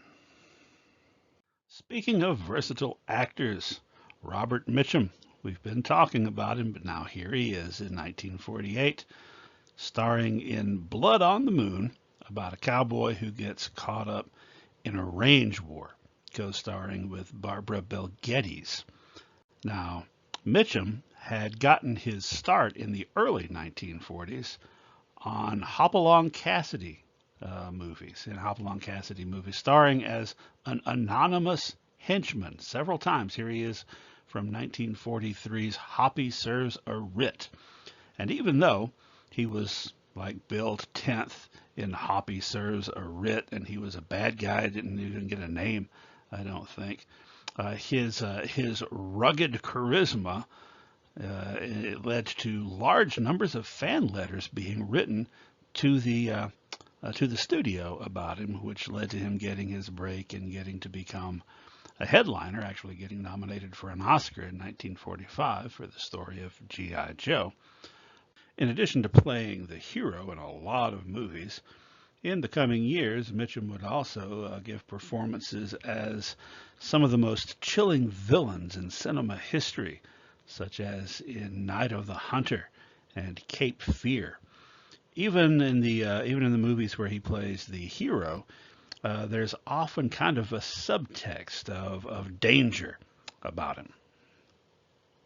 Now, Mitchum had gotten his start in the early 1940s on Hopalong Cassidy movies, starring as an anonymous henchman several times. Here he is from 1943's Hoppy Serves a Writ.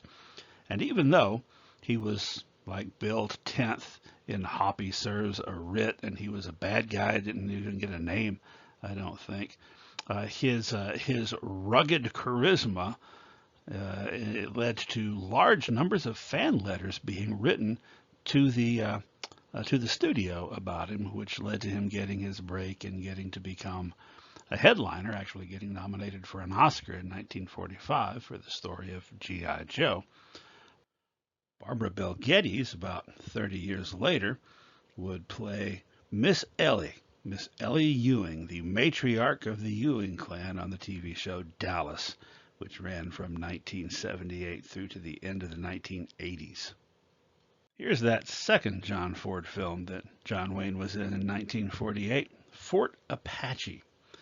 In this one, he plays Captain Kirby York, cavalry captain, who is assigned to a fort newly under the command of Henry Fonda's character, Lieutenant Colonel Owen Thursday, who is a vainglorious and arrogant man who refuses to listen to advice from his officers and has a really bad attitude toward the Apaches with whom they are trying to get along, which leads to disaster. In this one, Fonda is not a sympathetic character for the most part, and Wayne very much is. This was the first of 3 films, one each year, 48, 49, and 50, directed by John Ford, that have come to be called the Cavalry Trilogy. So they're all about the U.S. Cavalry, and they all star John Wayne. The second one, She Wore a Yellow Ribbon. John Wayne plays Captain Nathan Brittles, a character who's a good 20, 25 years older than John Wayne was at the time, a character who is nearing retirement. And then in Rio Grande, or Rio Grande, or Rio Grande, I guess, depending on how you say it, John Wayne returns as Kirby York, except now he's the lieutenant colonel. It's 15 years later, and he's dealing once more with the Apaches, and he's paired here with Maureen O'Hara, not for the last time by any means. So these 3 films are all based on short stories by the writer James Warner Bella, and all 3 of those stories had appeared in issues of the Saturday Evening Post in 1947, and apparently really jumped out at John Ford. Bella is later going to go on in the 1960s to write screenplays for a couple of John Ford westerns, Sergeant Rutledge and the man who shot Liberty Valance. We've already talked a lot about John Ford, and we'll be talking even more about him, but I think that it's appropriate to point out at this point, if you were not aware of this, that John Ford is the Hollywood director most closely associated with the Western genre. For most people, when it comes to directors of Westerns, his name would be the first that came up. Now, over the course of his career, he had a wide range. Well, he had a wide range of films. He didn't just make Westerns. He also had sort of a wide range in his approach to Westerns, which is going to lead to a couple of his final Westerns in the 1960s being almost a sort of apology for his representation of Native Americans and other minorities earlier in his career. So we'll talk about those when we get to them. As we said earlier, The Iron Horse in 1924 was John Ford's first feature film, but he had made dozens of short films before that, between 1915 and 1924, many of them Westerns. a lot of silent westerns, and from the time that he directed Stagecoach in 1939, which got this whole adult western wagon train rolling. Over the next 25 years, next quarter of a century, he made 16 more films that were connected with the West. Almost all of them could be called conventional westerns. Of those, 9 starred John Wayne, and 4 each Henry Fonda and Jimmy Stewart. And he won 6 Academy Awards for Best Director.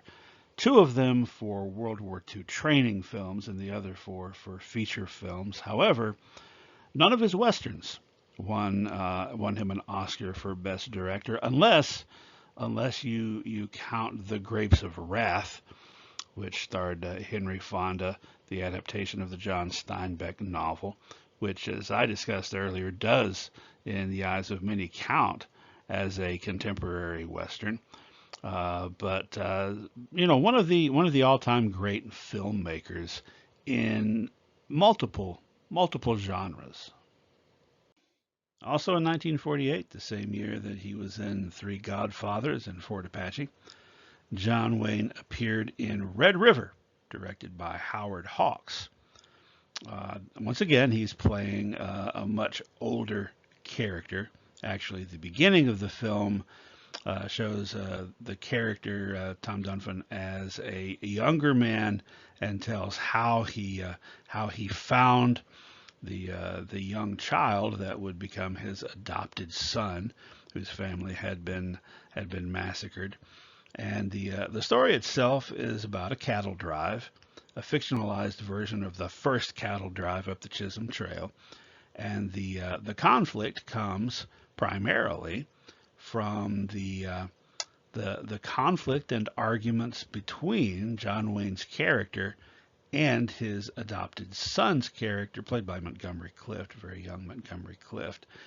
There's a lot of psychological drama going on in this one. And it is near the top of anybody's list of greatest westerns of all time. If I did have a top 10 list, this would be in it. Now, Howard Hawks is another director whose name is one of those that immediately comes to mind for most critics and historians and fans of the Western genre when it comes to Westerns. But unlike John Ford, he didn't make dozens and dozens of them. He only made 5 in his career. This was the first one, I believe. 4 of the 5 starred John Wayne, by the way. Most of his films were in a variety of genres, from screwball comedies to science fiction. But because his Western films were so well done, his name is closely associated with the genre and closely associated with John Wayne right after John Ford. If you haven't picked up on it yet, 1948 was a very good year for Westerns. And that includes this one that perhaps could be qualified as a contemporary Western, although it's really not even that. It's a film that was made in 1948, set in 1925 in northern Mexico. It's centered on, well, a couple of unemployed oil derrick workers, played by Humphrey Bogart and Tim Holt, who we talked about earlier in Stagecoach. And they meet up with a grizzled old prospector, played by Walter Houston, who had been in a lot of Westerns over the previous 30 or 40 years, and whose son, John Huston, was the director of this film. And he tells them that he knows where he can find a big strike, and he enlists them as partners to go help him do it. Hilarity ensues. Not really. It's a difficult experience, both because of Mexican bandits who don't need no stinking badges, who try to rob them. But then, probably the worst thing that could happen is that they actually find gold, and then paranoia sets in, particularly with Humphrey Bogart's character Fred Dobbs. This is just one of the classic examples of paranoia changing the way someone behaves as the fear of his partners trying to steal his share of the gold drives him to a very bad place. Delmer Daves was another great Western director. His 1950 film Broken Arrow starred James Stewart as the historical figure Tom Jeffords, the scout, who was friends with Cochise, played here by Jeff Chandler. And this is about his efforts to negotiate a peace treaty with Cochise. Chandler became closely associated with this role and would play it again, not just in this movie. The bad guy in this scenario, turns out, was Geronimo, who's trying to prevent the peace from taking place. The Gunfighter is another of those films that make a lot of people's list of the best westerns of all time. It was nominated for the Best Picture Oscar in 1950 and starred Gregory Peck as Jimmy Ringo, a gunfighter who leads a tragic and tortured existence because he can't find peace in his life because of his reputation constantly bringing people to try to challenge him. And this is the story of how he rides into town to visit with his secret wife. He has not revealed to the world that they're married to protect her from his enemies, and meets his son that is not being told who his father is, trying to convince his wife to come away with him to South America where no one knows him. And she promises to think about it if he can stay out of trouble for a little while. But trouble finds him, of course, as one would expect. And this is very much a psychological Western in that it delves deeply into the inner life of the main character, by no means portraying him in just the standard stereotyped tropes that existed up until then, although the tortured gunfighter will itself become a standard stereotype and trope. But no one did it better than Gregory Peck. Anthony Mann was another of the all-time great Western film directors, and in the 1950s he made a series of Western movies, 5 of them starring James Stewart, upon which he put his stamp, his very recognizable stamp of the themes that he approached and the way that he approached them. Now, in these films, especially the James Stewart ones, the protagonist is a driven man, a hard person who is fairly bristling with emotional energy that's barely suppressed, and anger, whether it's because he's trying to get revenge for his murdered brother, or whether, like in The Naked Spur, he's become a bounty hunter so that he can raise the money to buy back the ranch that he'd lost. He's really struggling with that powerful emotion throughout many of these films. I like to think of it as it's sort of like in It's a Wonderful Life, if instead of sending an angel to George Bailey, someone handed him a gun. Anyhow, The Naked Spur in particular, when I think of psychological westerns, that's the first one that comes to my mind, because particularly as it gets closer to the climax and you see the struggle that's going on in Jimmy Stewart with the disgust for himself and what he has become, and yet his drive to achieve his goal and get back what was taken from him. It really is very powerful. Next up is a series of 6 films made between 1956 and 1960 and starring Randolph Scott. They were produced by the production company that Randolph Scott co-owned with Harry Joe Brown. So Randolph and Brown becomes Renown, hence the Renown cycle name for them.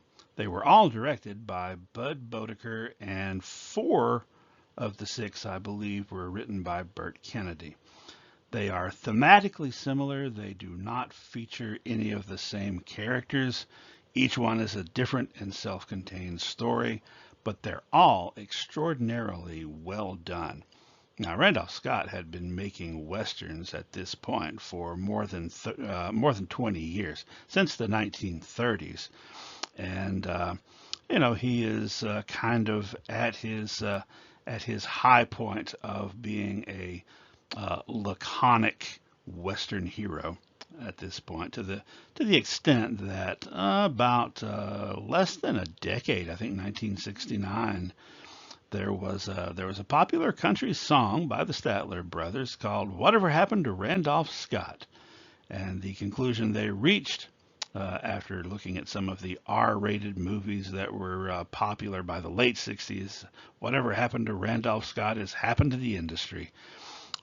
Whatever happened to Randolph Scott, we will revisit that and find out when we get to the 1960s.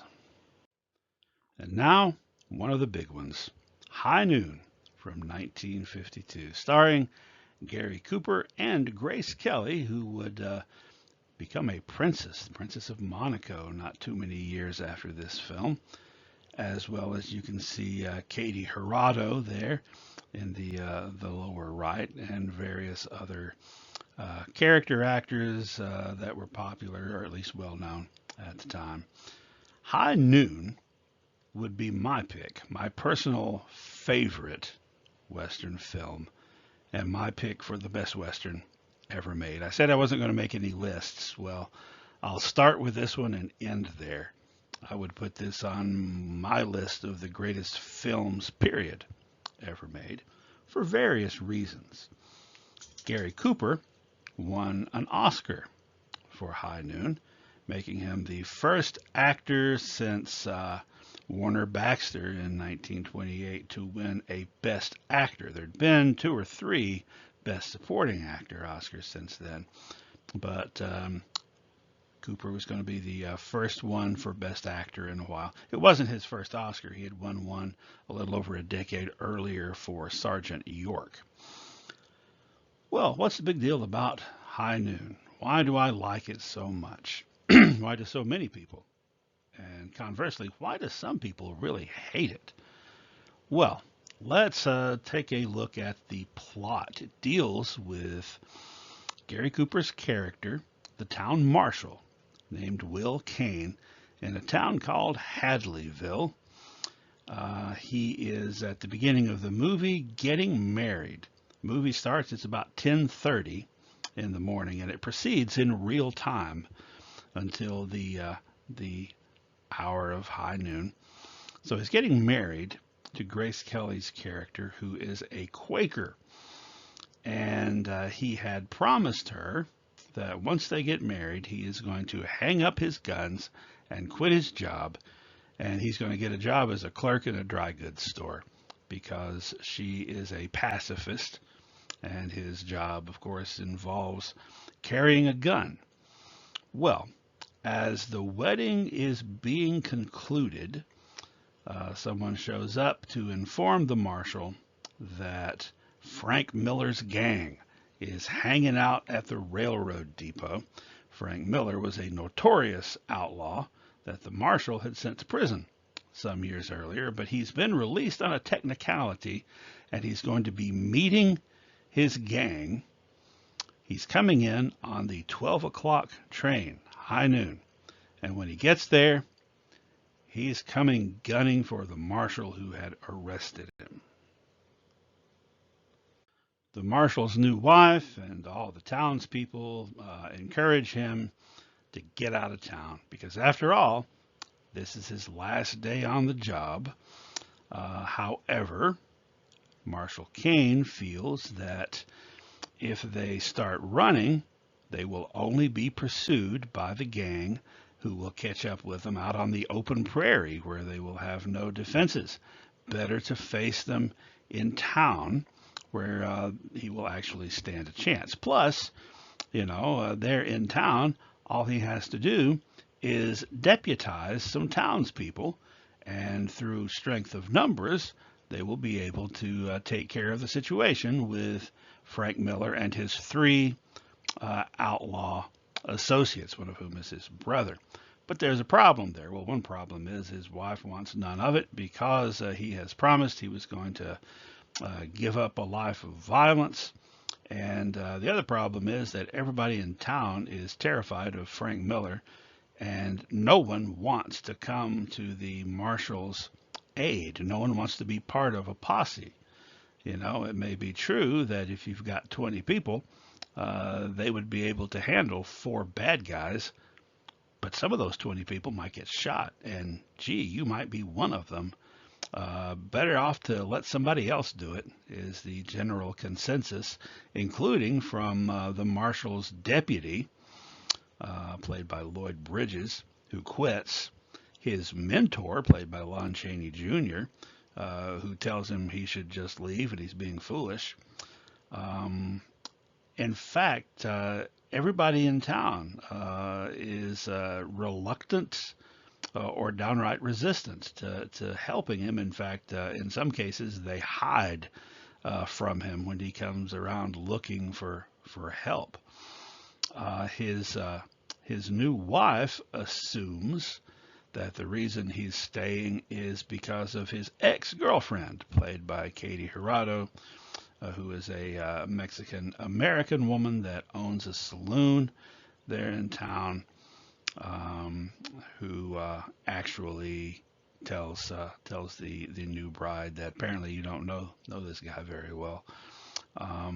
Anyway, as the story progresses and the minutes are ticking by, the tension weighs more and more heavily on the marshal, and it shows in his face and in his actions. At one point, he's walking along in town, and some little kids running around with sticks playing cops and robbers, and actually one of them is playing Marshal Will Kane and gets shot down by all the others. So that's not pleasant.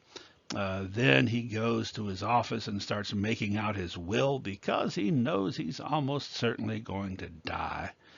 But at the same time, he has this sense of responsibility to protect the town, even if the town won't protect him. And at one point, a teenage boy comes in to volunteer to help. And when he comes into the marshal's office, the marshal is at his desk with his face buried in his hands, crying, and his voice breaks. But nonetheless, he marches down the street to meet the gang at high noon, which is sort of like the point of the whole story. I guess I won't give away how he survives this, but I will say that he comes out on top, but it's not easy. And after that happens, the whole town just shows up from hiding and clusters around him, clapping him on the back, saying, "We knew you could do it." And he takes off his badge and throws it on the ground into the dirt in disgust, and he and his wife ride away. So that in itself is a powerful and dramatic story. Story goes that this role was offered to John Wayne, who turned it down. And man, I think that the world is lucky that happened, because John Wayne can act. In fact, after his performance in Red River, John Ford famously said to Howard Hawks, "I didn't know the big son of a bitch could act." He can act, but his range was limited. John Wayne did really good at playing roles where he's supposed to be kind of a mean, crass person. I do not see him being able to project the vulnerability and fear that Gary Cooper was able to project in this role. I think it would have been quite a stretch for him. And Gary Cooper definitely earned that Academy Award. Now, there's more to the story, which is part of why some people don't like the film. This film was intended as kind of a parable about blacklisting and McCarthyism.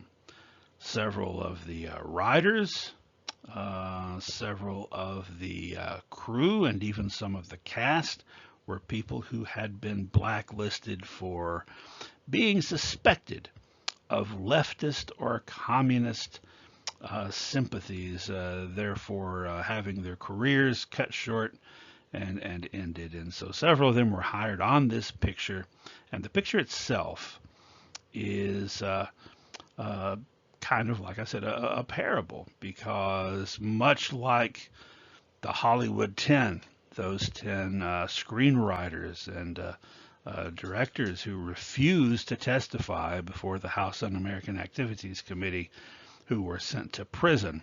Much like them, the marshal here has a sense of duty to what he thinks is right, despite the fact that all of his friends disappear when he needs them. In fact, the name of the town itself is not a coincidence, Hadleyville. It harkens back to the Mark Twain short story, The Man Who Corrupted Hadleyburg. So they changed Burg to Ville. If you've never read that particular Twain story, it's not one of his more famous ones. It's about a mysterious stranger who comes into this town full of self-righteous people, and turns out the mysterious stranger is the devil. But he shows them all up as the hypocrites that they are.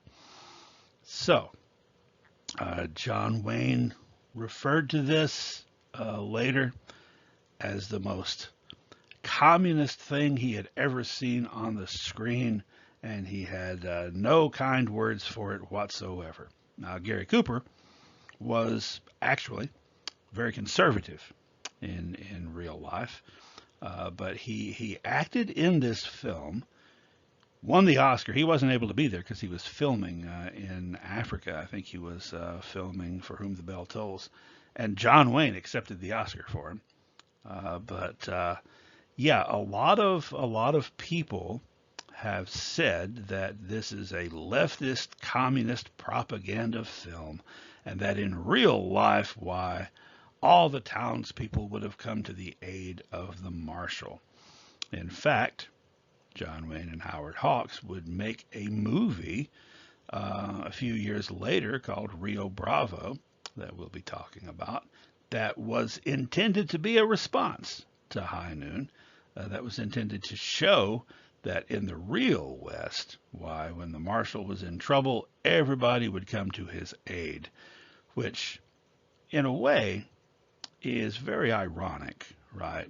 Because to say that the story about the one single individual standing up and facing the tyranny and the bad guy is the communist story, whereas the story about the whole community coming together and working together to defeat their enemy is the anti-communist story, sounds a little odd.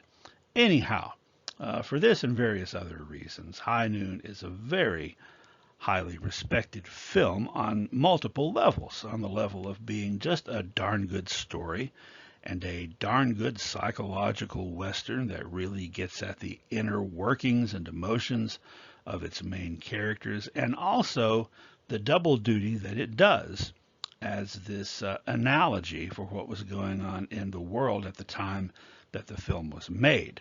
Now, for my part, when I was a kid, I remember seeing this for the first time when I was 8 years old in 1976. Now, at that time, and for most of my childhood, what I did was I looked for my role models in movies and books. and sometimes in comic books. Role models, particularly for what masculinity is or should be, what it means to be a man or to be an adult or responsible adult. And this is one of the films that stuck with me, along with It's a Wonderful Life with Jimmy Stewart and Casablanca with Humphrey Bogart. If you're familiar with those films, then you'll know that the three that I just mentioned, including this one, are all about somebody who does what he knows is right, despite enormous risk and loss to himself personally. Doing what needs to be done, what has to be done, despite your fear and despite lack of support from anyone else. That was being that message was coming across in this movie and those others, but really in this one. That's what it means to have courage. That's what it means to be brave. That's what it means to be a responsible person. So this film has really stuck with me for the rest of my life. Well, here's another of the most beloved and acclaimed Western films of all time, Shane from 1953, based on the Jack Schaefer novel from 1949, screenplay by A.B. Guthrie Jr.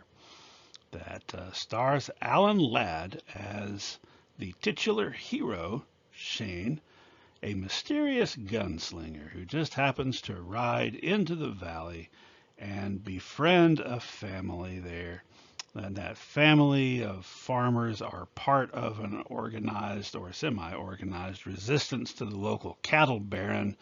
A range war is brewing, and said cattle baron is bringing in a gunfighter played by Jack Palance there, looking in all his malevolent glory in the lower right.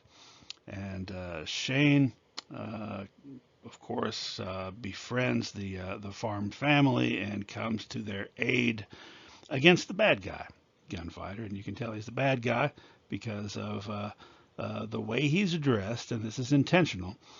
You see in the book and on the cover of the original cover, the first edition of that book, that's how Shane was dressed, all in black.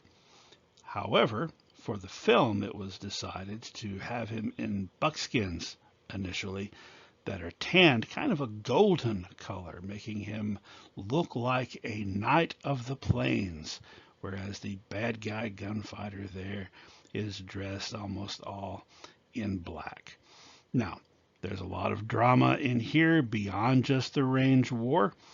As it turns out, the farm family, you've got a husband and wife and their little kid. The little kid just idolizes Shane, which makes his dad kind of jealous. And then the mom seems inordinately fond of Shane and vice versa, which doesn't help either.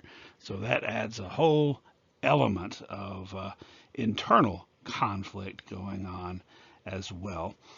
This film hits all the beats of all the classic themes of the classic Western. You've got the gunfighter, you've got the range war, you've got the sod busters versus the cattlemen.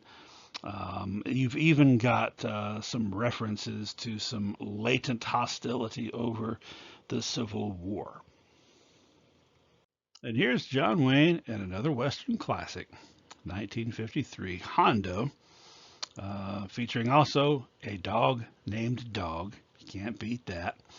In fact, it's hard to beat Hondo for being, in some ways, almost like the perfect Western. I mean, here you've got John Wayne starring in it, and it's based on a story by Louis L'Amour, who then went and novelized the screenplay, made that into a book.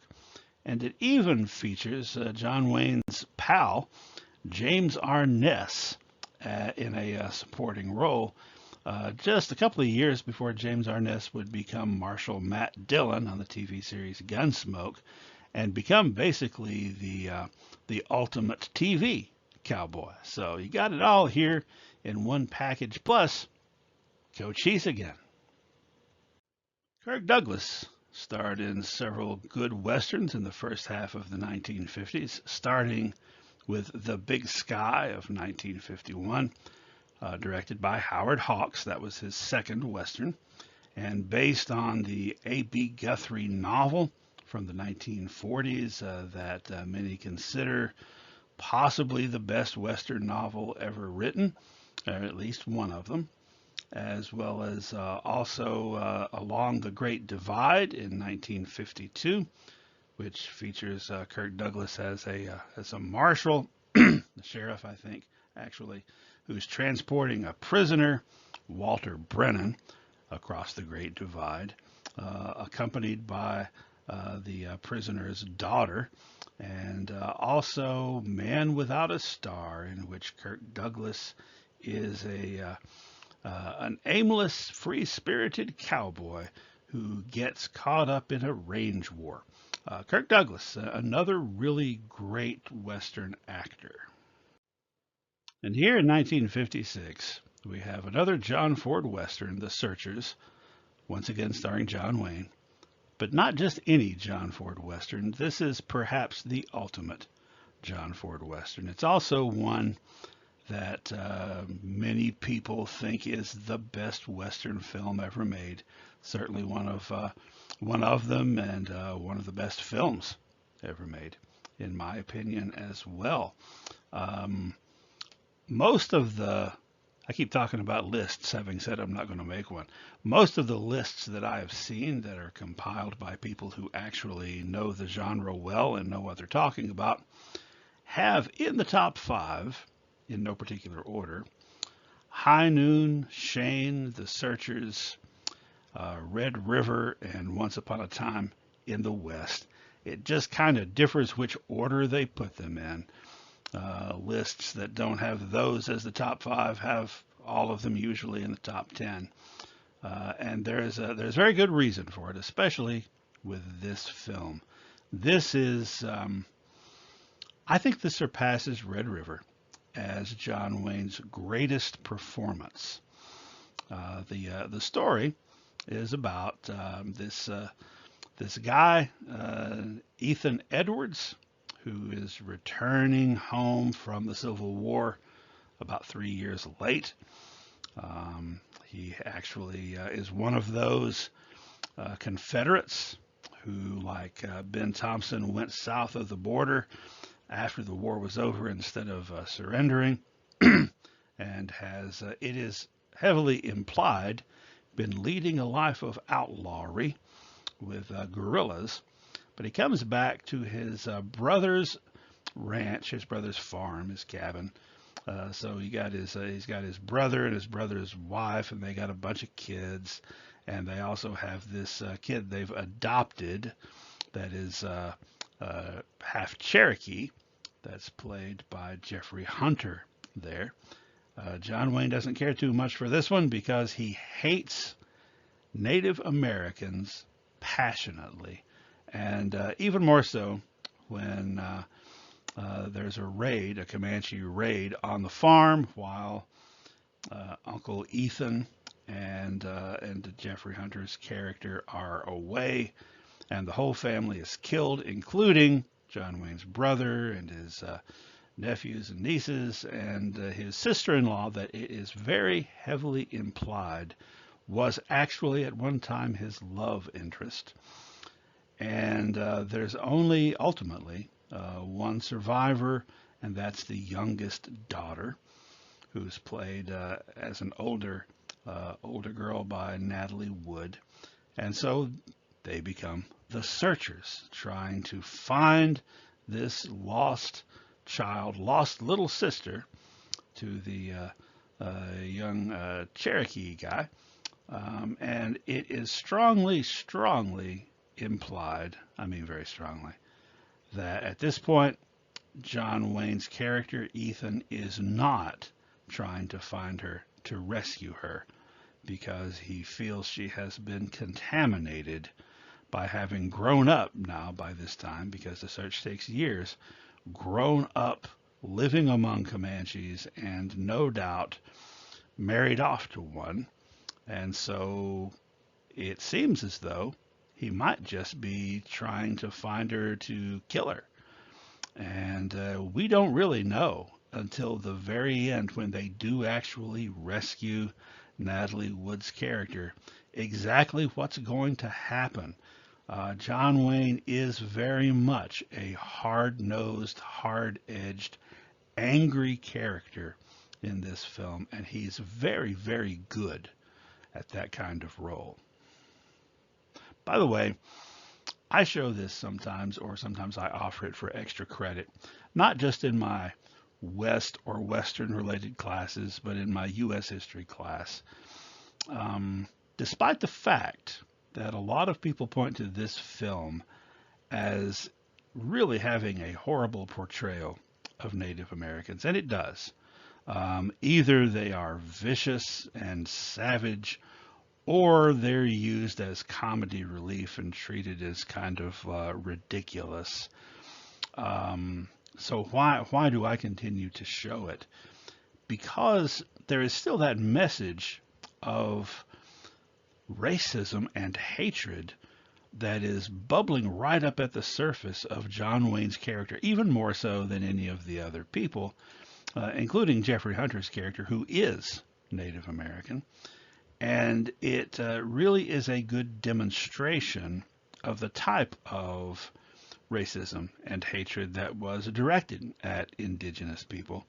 And it's not being portrayed by John Ford as a positive attribute of the protagonist. It is being portrayed as a very negative one and as a great weakness.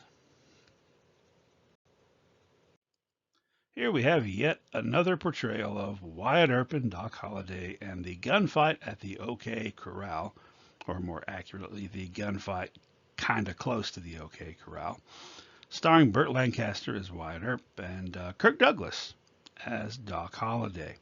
I said in an earlier video when we were talking about the actual incident that I think that Kirk Douglas probably gave the best portrayal of Doc Holliday in the movies after Val Kilmer.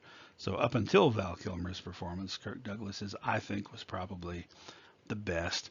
This one is not historically accurate.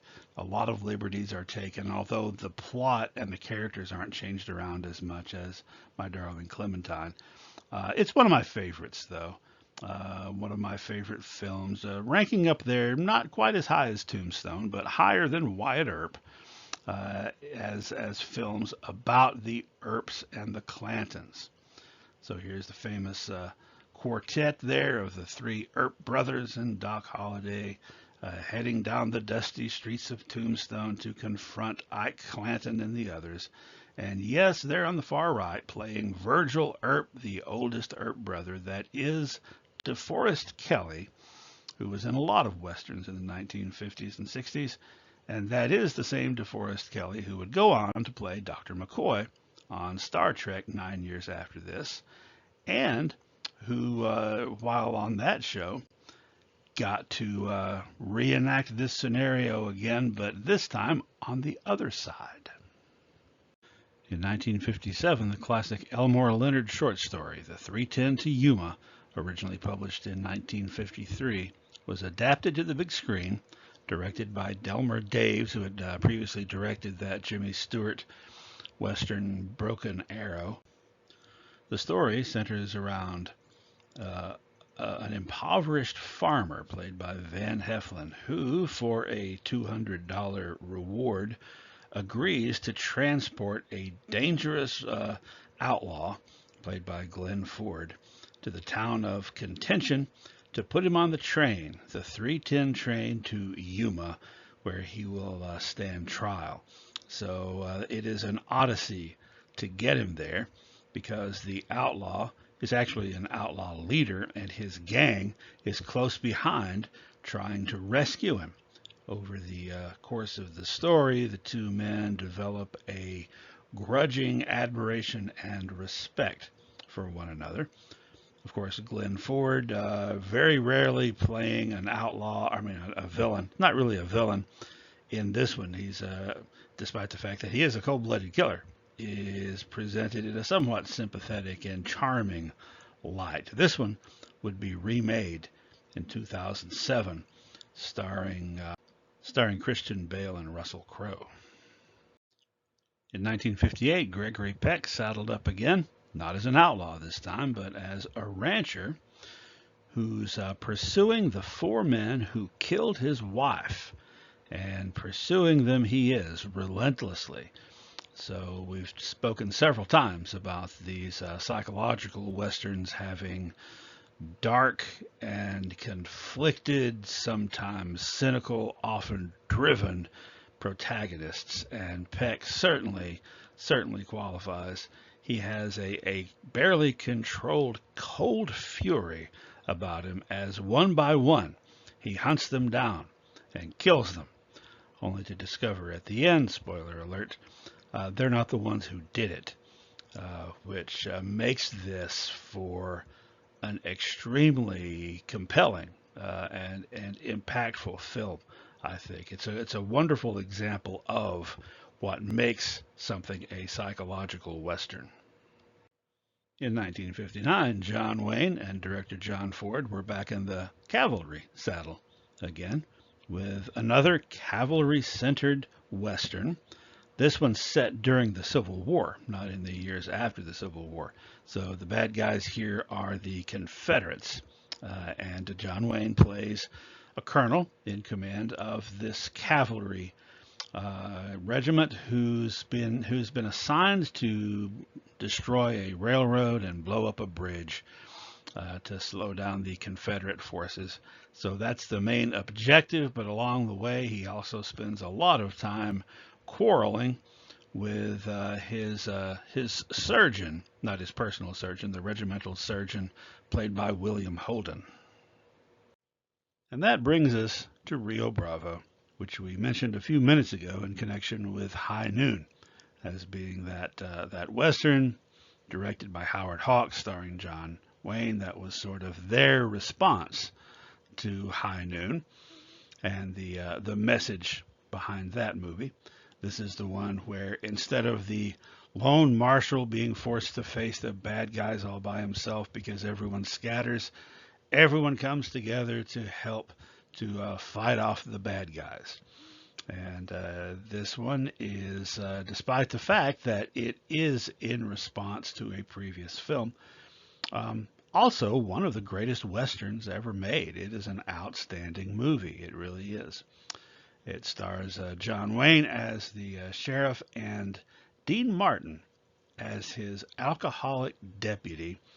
And he brings a level of pathos and of vulnerability to that role as the alcoholic deputy that really might have surprised people who only knew Dean Martin at that time as a singer or as a movie star that for years was the straight man partner to Jerry Lewis. Film also starred Ricky Nelson, teen heartthrob of the moment, and in the lead female role, Angie Dickinson.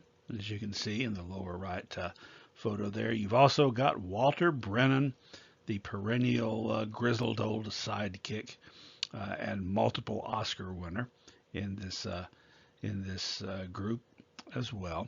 Dean Martin, of course, also well known for being a member of the Rat Pack, primarily being Frank Sinatra, Sammy Davis Jr. and him, and also with a couple of others, including Peter Lawford.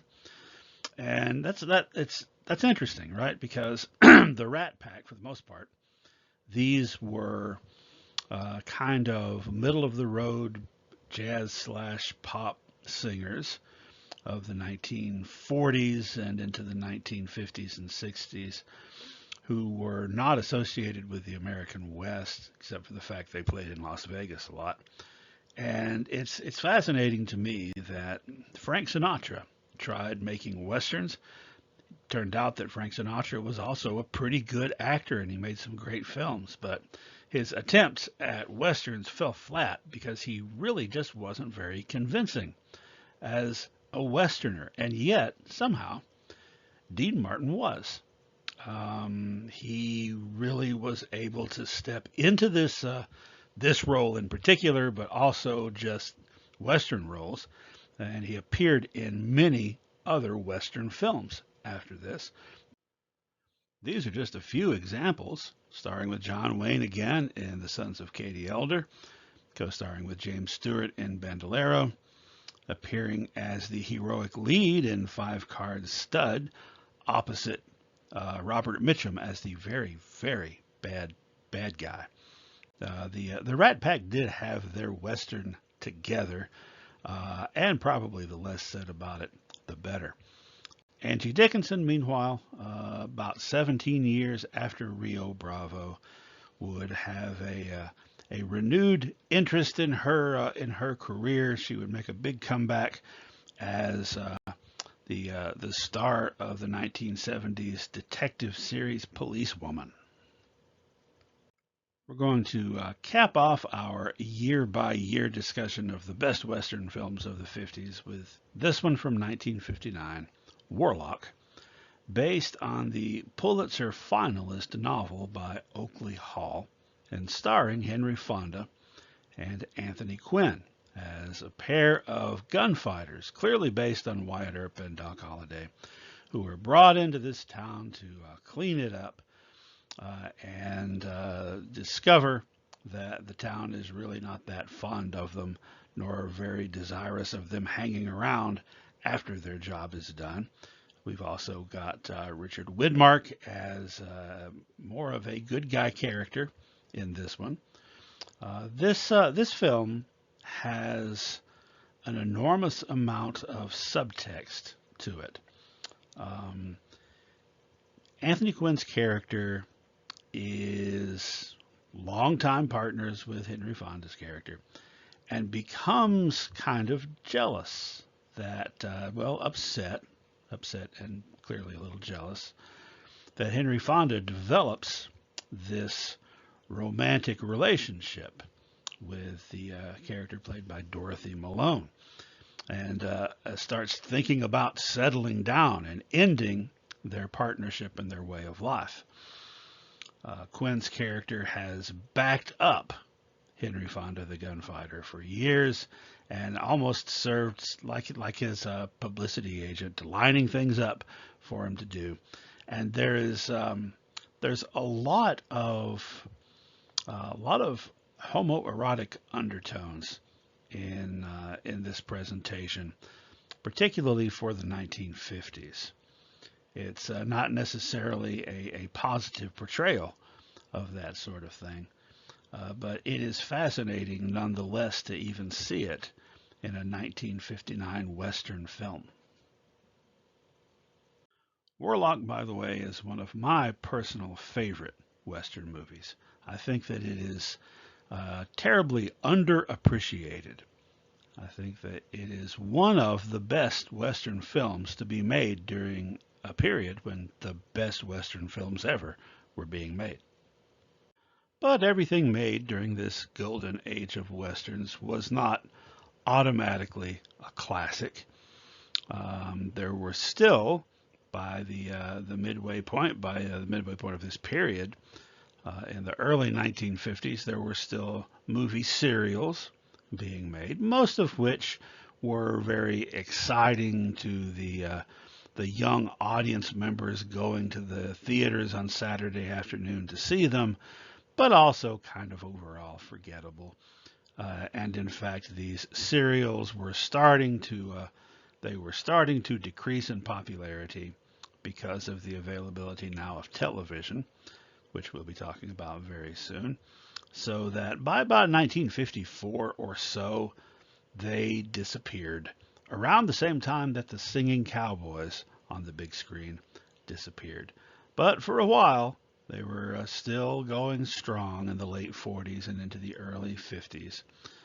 And so were B movies, actually, going strong in the 1940s and 50s. B movies had been a thing since the early days of talking pictures, late 20s and early 30s. During that time period, a lot of movie theaters developed the the strategy of offering double features to bring people in. So there was the main feature, the movie that you were actually paying to come see, which would have usually some very famous actors and actresses in it, and would often be a very big budget, high quality production. And then there was the other one, which was kind of like the B side of a record single.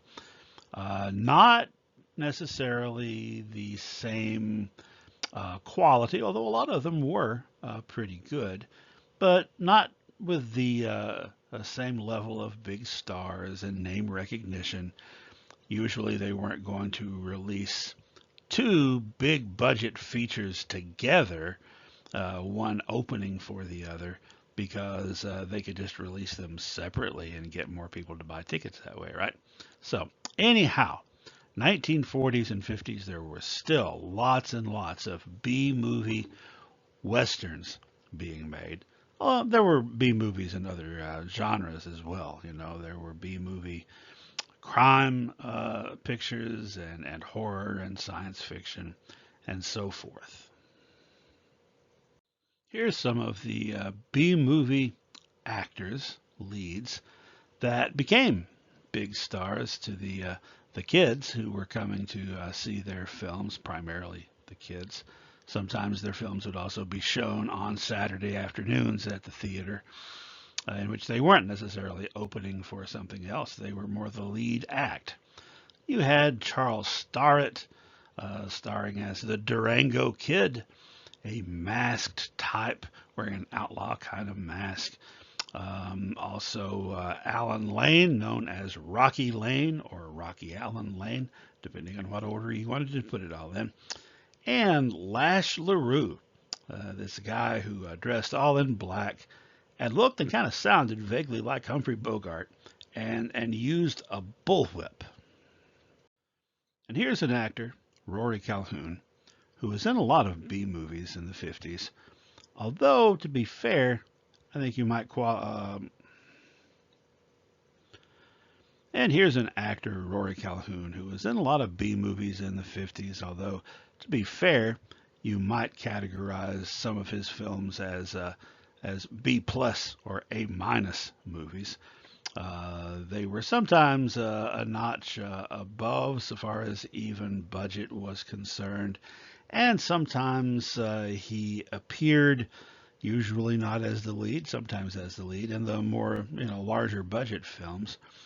But he was someone that showed up a lot. He had a TV series called The Texan for a couple of seasons in the 1950s. And I particularly wanted to kind of zoom in on him because he's one of those actors that I feel kind of elevates anything that they're in. He had a certain presence. And yes, that's true even when he was hunting Gilligan as big game. And here's somebody else that was in a lot of B westerns in the 50s, as well as some A westerns in the 50s and 60s. Audie Murphy. Now, Audie Murphy is somebody that you really can't take any one of his western films and say, this is a classic. This is one of the best westerns ever made. So let's talk about Audie Murphy. No, not necessarily, but he did have an enormous presence, just like I said that Calhoun did, although of a different sort, a totally different sort. Audie Murphy had more of an aw shucks kind of feel to him, sort of like a more baby-faced Gary Cooper that still seemed competent and potentially dangerous. Not somebody that you would have picked out of a lineup to become a Cowboy star.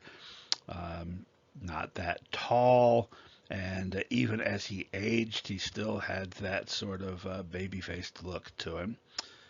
Probably the big budget Western film of his that comes the closest to being among the classics is Night Passage, in which he co-starred with James Stewart, and his 1951 performance in the lead in the movie The Red Badge of Courage, is the best known and maybe the best adaptation of that classic Civil War novel.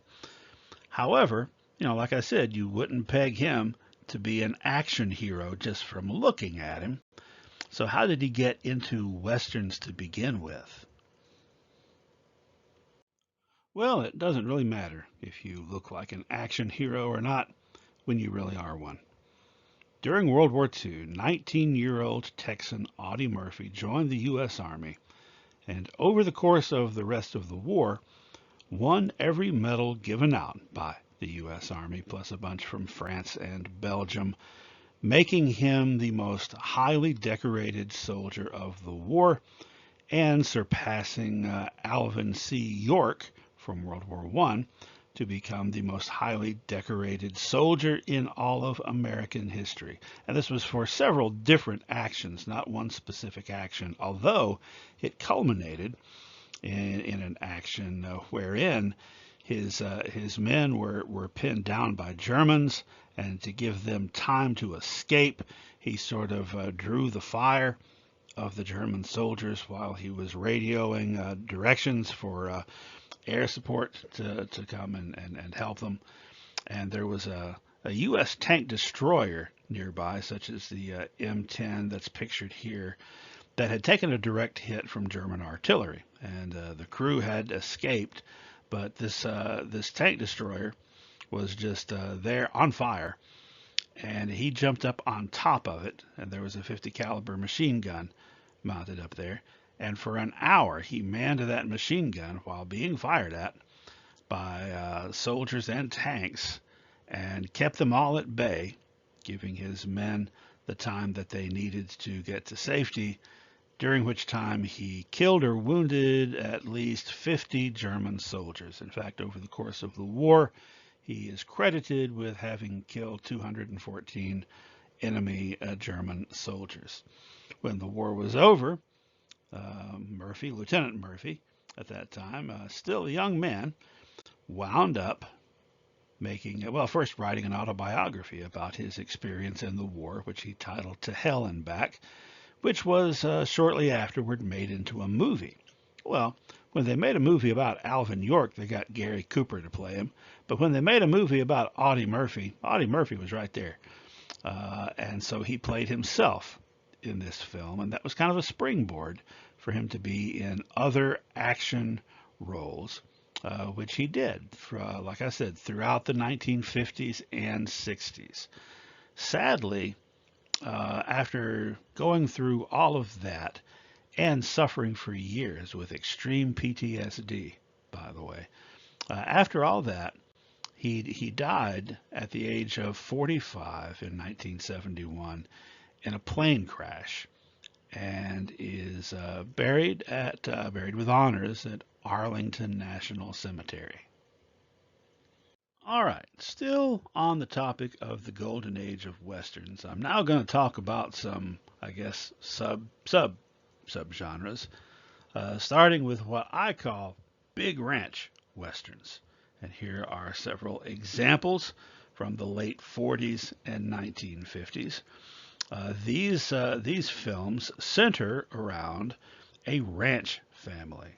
But wait, you might say, 75% of the movies we've talked about are about ranches, right? The difference is that these are not traditional sort of old-fashioned westerns where you have a rancher versus some bad guys. No, these are big, sprawling epics, usually with a longer run time, somewhere around the 3-hour range, at least 2.5 hours, usually with a large and star-studded cast that deals not just with one specific instance, but with a little bit more complexity about both the ranching business and ranching families, and often has some pointed observations to make, particularly about the patriarchs of these ranch families, who tend to be middle-aged, maybe late middle-aged men who have come in and quote unquote tamed this wilderness with an iron hand and have sort of lived into an era where that's no longer the way things are acceptable to do things. And some members of the family are trying to convince them of that, usually without a whole lot of success. And then there's a lot of family drama. So you can see among these examples, for one thing, you can see Spencer Tracy is in half of these examples I've got right here. He was really good at playing a very hard-nosed and intractable late middle-aged man. Also, James Cagney, not known for his westerns, one of the few that he was in. He played the patriarch. And here in the third one, The Big Country, starring Gregory Peck, also featuring Gregory Peck and Gene Simmons. Also, Charlton Heston is one of the leads in this, and Chuck Connors, who we'll be talking about later. He's going to have a big impact on the TV Western. He's one of the bad guys. And Burl Ives. Burl Ives is the old guy in this one, and he won an Academy Award for Best Supporting Actor for this one. So add him to the list of Best Supporting Actor Oscars.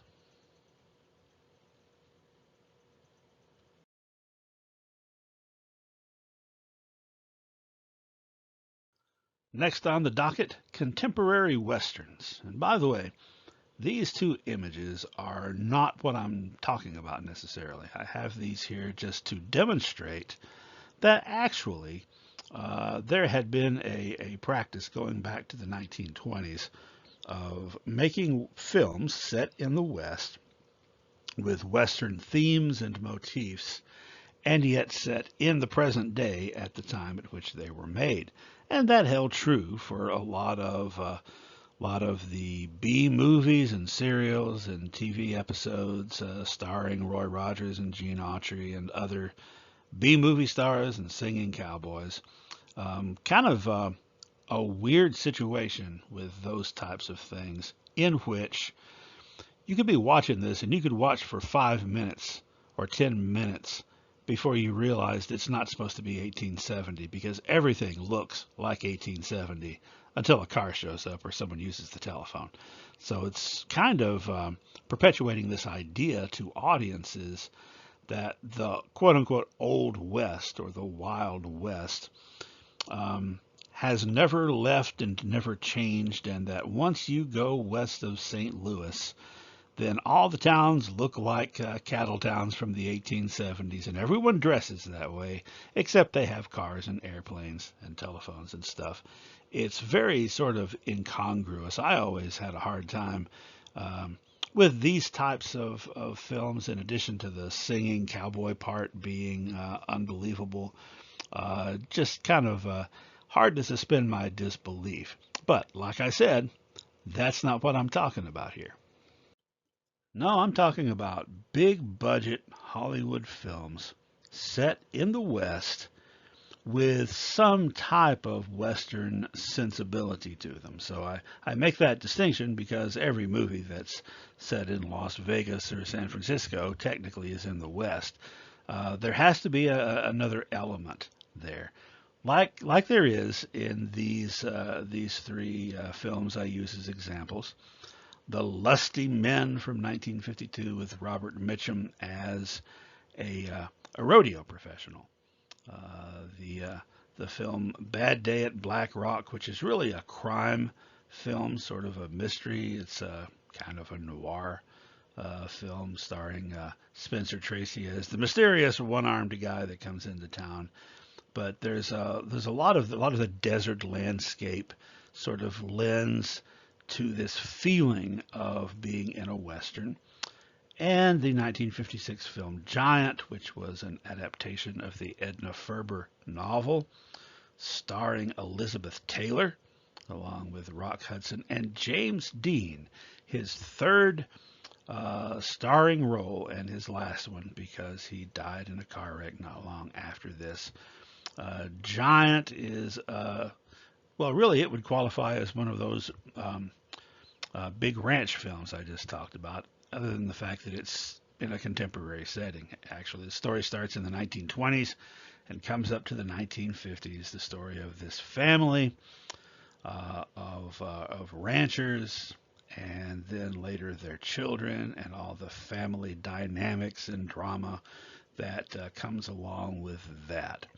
By the way, I would argue that this movie, Giant, and the 1940 film Boomtown, starring Spencer Tracy and Clark Gable as two oil wildcatters or prospectors who strike it rich, but then everything falls apart because they're in love with the same woman and they become rivals.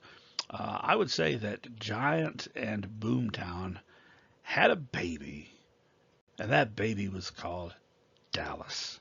Because if you ever watched Dallas, the nighttime soap opera in the 70s and 80s, and you've seen either of these films or just heard a description of them, you will see that if you merge the plots and characters of those two films, you've got the basic scenario for Dallas. You also had a lot of what are called family westerns that not only feature a family, but kind of center the plot around family life.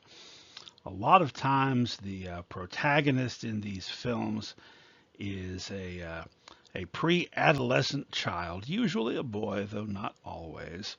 And there's almost always a pet of some kind that is connected. And there's also often hard lessons in life, very special moments about children learning about life from the passing of their pets. So if you haven't seen these films, sorry I spoiled it for you. But yeah, some of them are pretty difficult to watch, these pets and their tragic ends. Now, we've got here The Yearling, which is set in Frontier, Florida in the 1850s and is based on a Pulitzer Prize winning novel from the 1930s. You've also got The Red Pony by John Steinbeck about ranch life. And you've got the ultimate in this type of thing, Old Yeller from Walt Disney, that also had a sequel called Savage Sam that is not as famous. And these types of films are following in the tradition of movies and characters like Rin Tin Tin, the original Rin Tin Tin, who was a military dog in World War I that became famous and went on to appear in movies. Was only in a couple of films that could be called westerns. But when the TV series was developed in 1954, The Adventures of Rin Tin Tin, featuring a namesake of the original, it was set at a cavalry fort in the Old West. Next, we've got Western musicals, which is not the same thing as musical westerns or the singing cowboys. These are musicals in the traditional sense. Sometimes they were based on successful stage musicals. Sometimes they were all original, written for the screen. And in those cases, they sometimes later became stage musicals. So you can see some examples here. You've got The Harvey Girls, starring Judy Garland, about a bunch of young women from back east who go into this southwestern 1890s town to be waitresses in a new restaurant chain called Harvey's Restaurants. And in this case, the bad guy is the saloon owner who's trying to drive him out of town because the restaurant's going to be competition for him. You've also got Betty Hutton as Annie Get Your Gun as Annie Oakley. You've also got Doris Day playing Calamity Jane. Doris Day, the most wholesome actress of the 1950s, playing Calamity Jane, the least wholesome woman of the Old West, pretty much. Also, those redheads from Seattle, about four sisters who go up to Alaska during the Klondike Gold Rush to find out who murdered their father. By the way, you'll notice that Howard Keel is in a couple of these. He was in a lot of musicals in the 1950s. He was a powerful singer. And it just now dawned on me. Also, he was on Dallas. Anyway, here are some other examples. Seven Brides for Seven Brothers. There's Howard Keel again. Rodgers and Hammerstein's Oklahoma, probably the ultimate Western musical.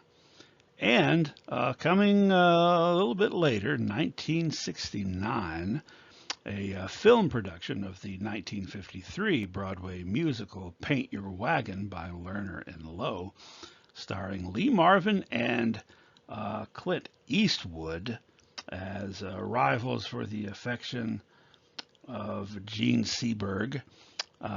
Takes place in a mining town. No name city, the Lord don't like you none. And a lot of people didn't like Clint Eastwood singing to the trees. It didn't fit in too well with the image he had cultivated by that time. On the other hand, a lot of people love this musical, myself included. A lot of these songs are still stuck in my head, and I find myself humming or singing them frequently. They call the wind Mariah. Then, starting in the late 50s, a whole new kind of Western musical, the rock and roll musical, particularly these featuring Elvis Presley, who made a whole lot of movies starting in 1956 for about the next dozen years, four of them qualifying as Westerns. He also made a Western film in 1969 in which he did not sing. It was much more serious in its intent. It was called Charo, and we'll be talking about that one later on. All the way into the 1970s, you continued to see musicals at the movies.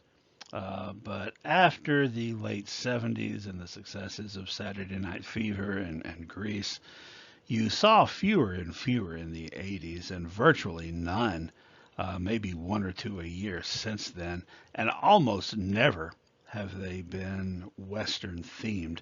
As I said a little bit earlier, and this is in connection with singing cowboys, when there is a Western that's paired up with people singing since 1980, it's usually played for laughs and done ironically. Well, we've reached 1959 and the end, or right at the end, of the golden age of the Hollywood Western. Before we plunge ahead into the 1960s, let's take a step back and look at the dawn of television Westerns, something which started in 1949 and is also going to be very, very popular in the 1950s.